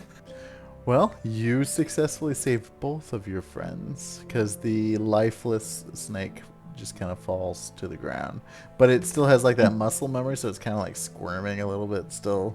Ooh. But And 100% Cheshire's eyes are still closed. He does not land neatly. He just kind of flattens on his back, and then, not knowing that the fight's over, just kind of curls up into a ball. Like, I got too close. Ian's gonna fly over and do a little prestidigitation to get the blood off. Just like, you did it, bud. Did good. Yeah. What a finishing move, Cheshire. You killed it dead, my friend. My brother. brother. What? You did it. Is everyone okay? Ah, thanks to you. Yeah, thanks to you. And thanks to Sawyer, because Sawyer came in and did it, and I got. I just loosened it up. You're the one who opened the jar. And by jar, I mean killing the snake. I'm so glad the other one was reasonable. Oh my lord. I look around to see if I can still see it anywhere. It's long gone. Talk about a welcoming party. First the rabbit folk and now the snakes. I don't know if I like it here yet. To be honest though, Cheshire, that thunder is like great because like if they heard that off in the distance, they're gonna think it was us. It's probably true. It may also attract unwanted attention, and nothing in this place seems to be friendly, so... Yeah, that guy up there is friendly. He reaches down and, the rope is still kind of stretched across the battlefield from that terrible shot. He'll reel his arrow back in and just kind of put his hand the arrow and short bow towards Sawyer, and you can see as he's doing it, his hands are kind of shaking. So, could you maybe and I just need a minute. I could try. I don't think I'm very good with this sort of thing. I've never used a bow before, but I could try. And I haven't often either. It'll be fine. You have as many shots as you need. Sure. You hear from the I could always basket. try, but it's like as big as I am. You hear from the basket. Hello, friend. Are you still down there? Oh, we're still down here. We're just killing snakes. Don't worry about it. You did what? One of them's dead because they tried to eat me. The other Oh, okay. Well, would you mind getting me down from here? We're working on it. Be patient. Some people. Maybe duck your head a little bit just in case this arrow goes wide. And I'm gonna try. I don't know if I'm actually proficient in bows. I just checked for short bows like this one you are. Oh, nice. Okay. Then I will aim to I guess the rim of the basket and loose the arrow. Loose. While Sawyer's shooting this off, Thean feels bad that Cheshire's so shaken, so he brings back out the Oni doll and is kind of trying to give it a voice that doesn't sound very much different from Cian, but she's like, listen here, mister, you did a good job. And it's shaking it to the side and all that. I got a 14 for my arrow. I would say that's more than enough to hit the basket. Cheshire and Cian are having this little conversation of that's somewhat ridiculous, Cian. I just saying, oh, well, do you want me to stop? No, I didn't say it is actually helping. Continue, please. And then Sawyer shoots this bow and arrow, and then she turns and she's like, and then she sees you two are playing with the doll. She's like, yeah, right. he needed that. He needed that. Hey guys, the arrow's up. Good job. Well done, Sawyer. Yeah. Who's gonna climb up to grab the dragon guy with the mustache? Is that what you said, Cian? He's a little purple dragon guy with a cute little mustache. You two. Little handlebar. You two head Calming. up. I'll sit here. Right. Take some deep breaths. Drink some water. Just. Yeah, there you go. There you go. Mm-hmm. Yeah. Before he's Sawyer's. not going to climb, but he'll fly up. But before Cian does that, he pulls back out the wooden teeth, completely forgetting that Cheshire was there when he was given these. And it's just these belong to my great grandfather, and they're very lucky. Just hold on to them, it'll help you feel better. It'll be great. Wordlessly accept them.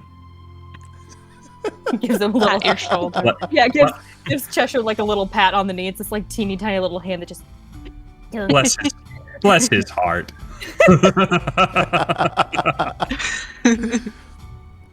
He trying, boy. He trying. So, the rope is dangling there. Cheshire is holding some wooden teeth. Cian, are you flying up to there? And Sawyer, are you climbing? Sawyer's gonna be the kid in gym class who takes climbing the rope way too seriously. And she's gonna just use her arms to climb up. No legs, just arms. Of course. Roll an Climbing Mount athletics. Midoriyama. Oh, I'm Akbar Bajbi Amilla. Let me tell you, this season we have some real competitors. Oh my god, that's making me think of this great TikTok video. This halftime show for basketball, and it's these two girls trying to make layups so that they can put tic-tac-toe pieces down on a board. If they get one, they get to put a piece down. This the whole time. This announcer just going, and here goes Grace. Oh, Grace. Oh no, Grace. Oh no. Like.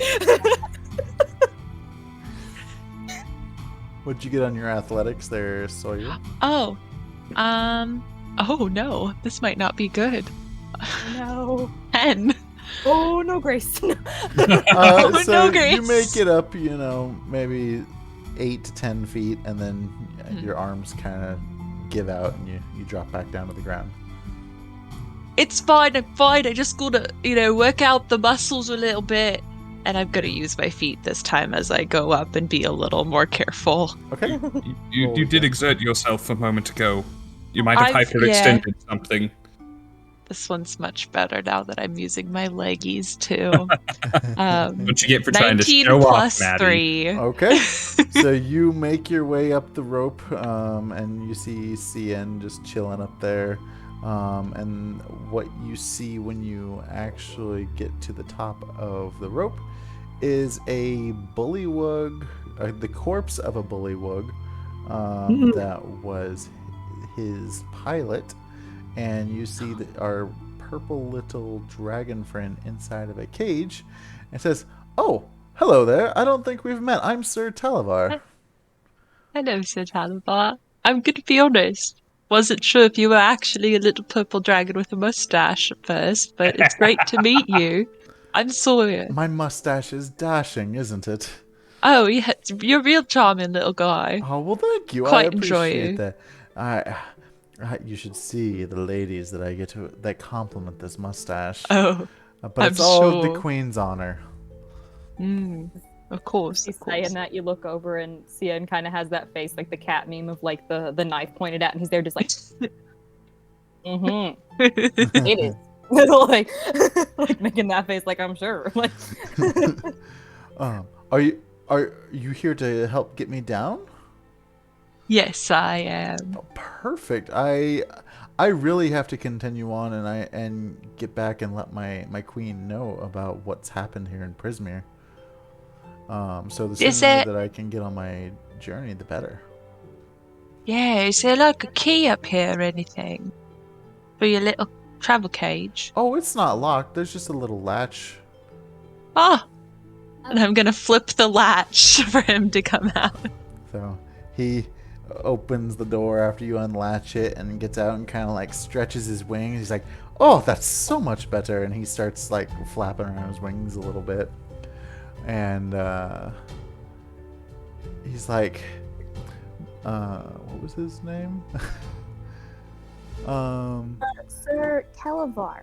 No, his pilot. He's like, Oh, wait. Wigglewog? Wigglewog?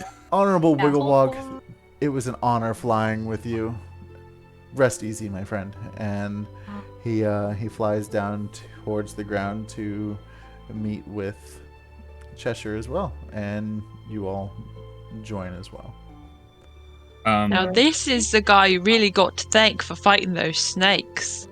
This before he comes back I down. did it Cian- exactly once. Sawyer did most of the work. But hello, honestly, I wasn't quite sure if you were actually going to be a little purple dragon man with a mustache, but I must say, you do not disappoint. Cian's still up in the basket, and you just hear like, "Oh, come on, man!"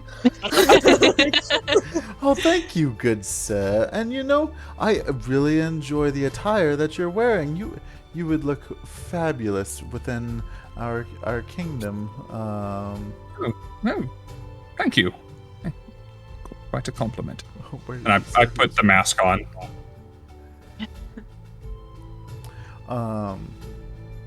But I really must be getting back to the Summer Queen. I've only traveled to Prismere to persuade Zybilna to ally with the Sealy Court against our mutual hated enemies.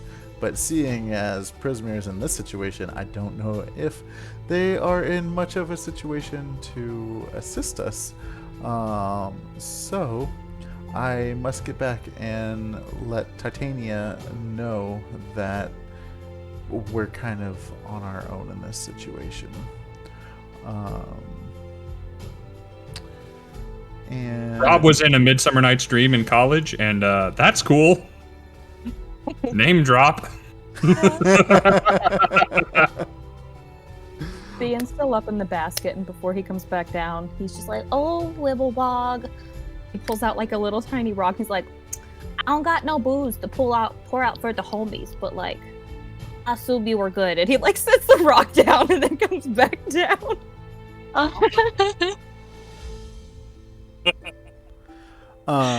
He takes Beautiful, a honestly. quick knee in front of you and says, "Thank you so much for helping me. I really must be getting on my way, but please take my sword as a token of my appreciation and saving my life. Without you, I wouldn't be able to get back."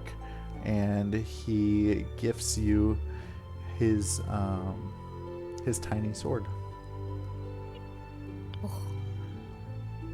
Which, What a teeny tiny dagger in return. I got 3 of them. It acts like a dagger in the hands of a medium-sized creature. Melee attack is +8 to hit, with a reach of 5 feet. One target hit is 1d4 +6 piercing damage. So I'll let you all decide who wants to take that. Good with my fists, so you two can decide if you want. Chester, do you want a dagger, or it'll be a sword for me? Do you have the sword? No, but I have 3 daggers. And he like pulls out one, holding it very much in like the Chucky style, just I mean, it seems very well suited for you. Plus, it looks magic, and you're magic. You're a magic too, bud. Yes, but I don't get as close to things as you apparently do. Listen, it wasn't. Never mind. I guess. Yeah, what I could take that. Do you want this little puppet? Because I know you like to make illusions, and it's got 2 charges left on it. and he's like waving it by an arm. I don't need anything in return. This is a reward for your efforts for Sir Talavar. From Sir Talavar. And, you know, if we come across a larger sword or something, then perhaps Sawyer and I will have a discussion as to what it might behoove us to have as we continue to go through this dangerous place together. But this seems particularly suited for yourself. Okay. Also, I think, I'm not used to. frankly, just, I think it would be like somewhat adorable on you. I'm not really used to like just. Okay. Side note: I have stolen a lot of things, but that's different than just taking things without anything in return. So, like, do you want your gold back? Well, in the light of you saying exactly that, maybe yes.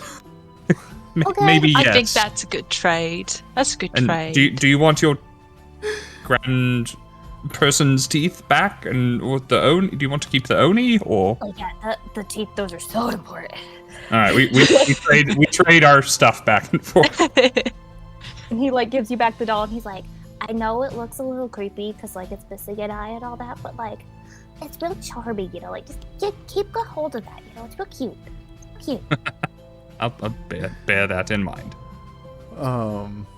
So with that, Sir Talavar gives a real fancy bow, and thanks you all Tip again. my hat to him. And he starts to fly off to the west until he is out of sight. And I think that's as good a place as any to end. No, we the should have night. asked him so many questions. Oh, but he was busy. He was busy. He was such a charming dragon, though. I never So- thought I'd meet a dragon before. So disarming. If only I have so much to learn. I learned singing, and I learned courtly demeanor from Sir Talavar. I'm picking up punching from you a little bit. Did you see the headbutt? And Yeah, that was good. so much inspiration. Actually, you see Sir Talavar circle back around and fly back to you. He says, "Oh, No. I almost forgot. I have some information that might be useful for you all." Oh, did no, that. really? He did What? that- Listen, you he did that shouldn't awkward have. thing. He did that awkward thing, like in a hotel or in an airport, where like you watch somebody walk one direction, and then 5 minutes later they come back. It could be worse. We could be going say goodbye and then walk the same way Walk to the in the car. same direction. Oh, and I apparently messed this up too already. Whoops. You didn't mess it up. You homebrewed it. Yeah, exactly, Yeah. totally. We ain't gonna catch you. We ain't gonna call you. Nobody in the chat gonna call you. You better I- not call him on chat. He lets you know that this section of Prismere seems to be under the control of a hag named Bevlorna Blightstraw. And Whoa. she lives in a spooky cottage on stilts in the heart of Downfall. Can you give me that name again? Bavlorna? Bevlorna Blightstraw. That second name is so much easier than the first one. Don't you love compound words? Basically, Who lives in just a what? A cottage that is on stilts at the heart of a settlement known as Downfall. Thank you. And she's maybe the reason why this area is in disarray? Is that what he's telling us? Very possibly. Okay. Yeah. Apparently, this isn't how he left it. This is not what he was expecting to find when he got here. He was coming to find Yeah. Zybilna. And Yeah. He also lets you know that Bevlorna has the ability to conjure minions that look like tiny versions of herself. Ooh. She also has two sisters that she loathes. Together, the three of them form what's known as the Hourglass Coven. we've heard of them. And not good things. And then the fourth fact I won't tell you because it doesn't apply now. But he's like, That's fair. That's fair. at that, is there anything else that I can do for you all? Where was it that you're from again? What was that? Where is it that you're from again?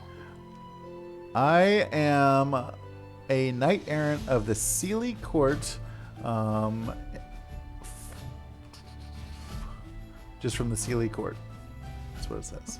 Well, how about if we pass, if we cross each other again, just like, I need a good word for us. You know that I would like that. Do you happen to know... Oh, sorry. Well, it was basically just him being like, Get us the penthouse to stay in. like This tower whose shadow we are standing in, do you know what's up with that whole thing? That deal? Who lives there? What it is? I honestly don't know. That's just where we crashed.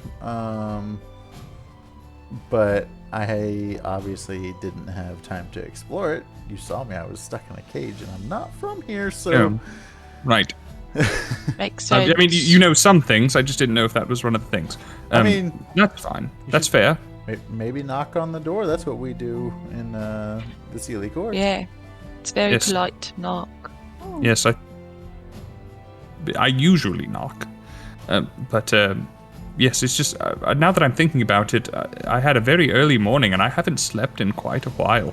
And some of us are somewhat hurt, and... I either need sleep or coffee, and if there are snakes that size running around, perhaps the tower would be a good place to seek some shelter and solace.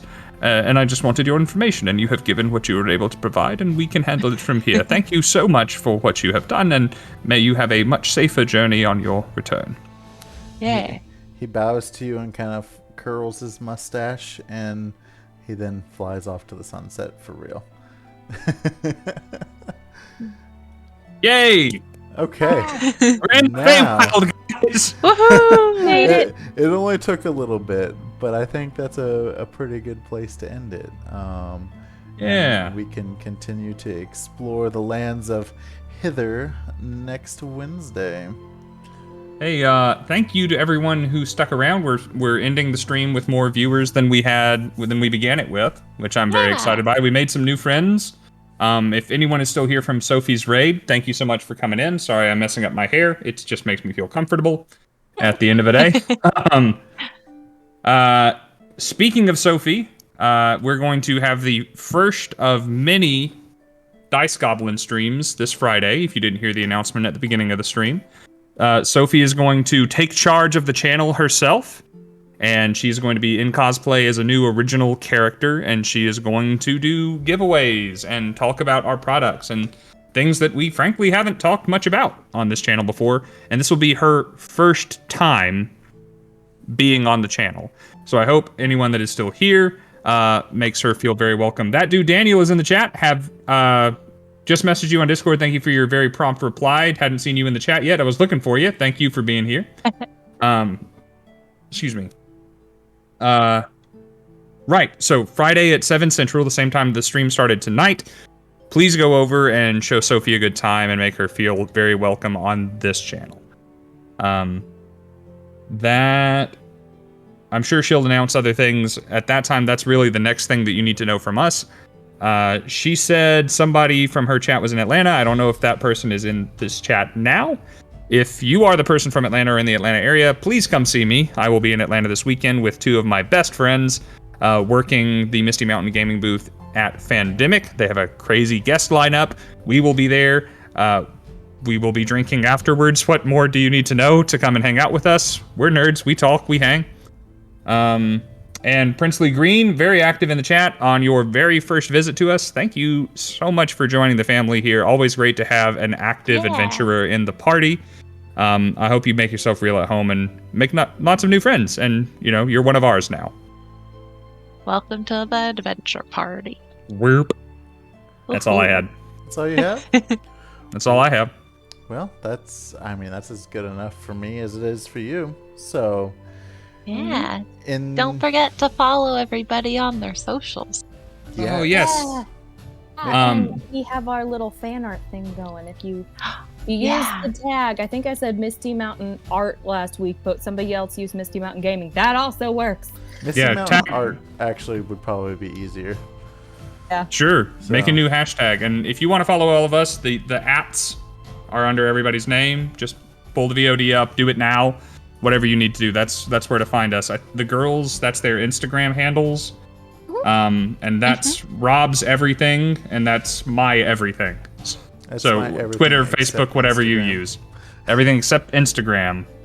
But you don't want to see pictures of me and Rob. Follow us on like Facebook or Twitter or something where we can talk and use words. Yeah, basically. Hang on. One last thing. Discord. We have a Discord where we all hang out and talk and do shit. Yeah. And sometimes, why did that get censored? I don't know.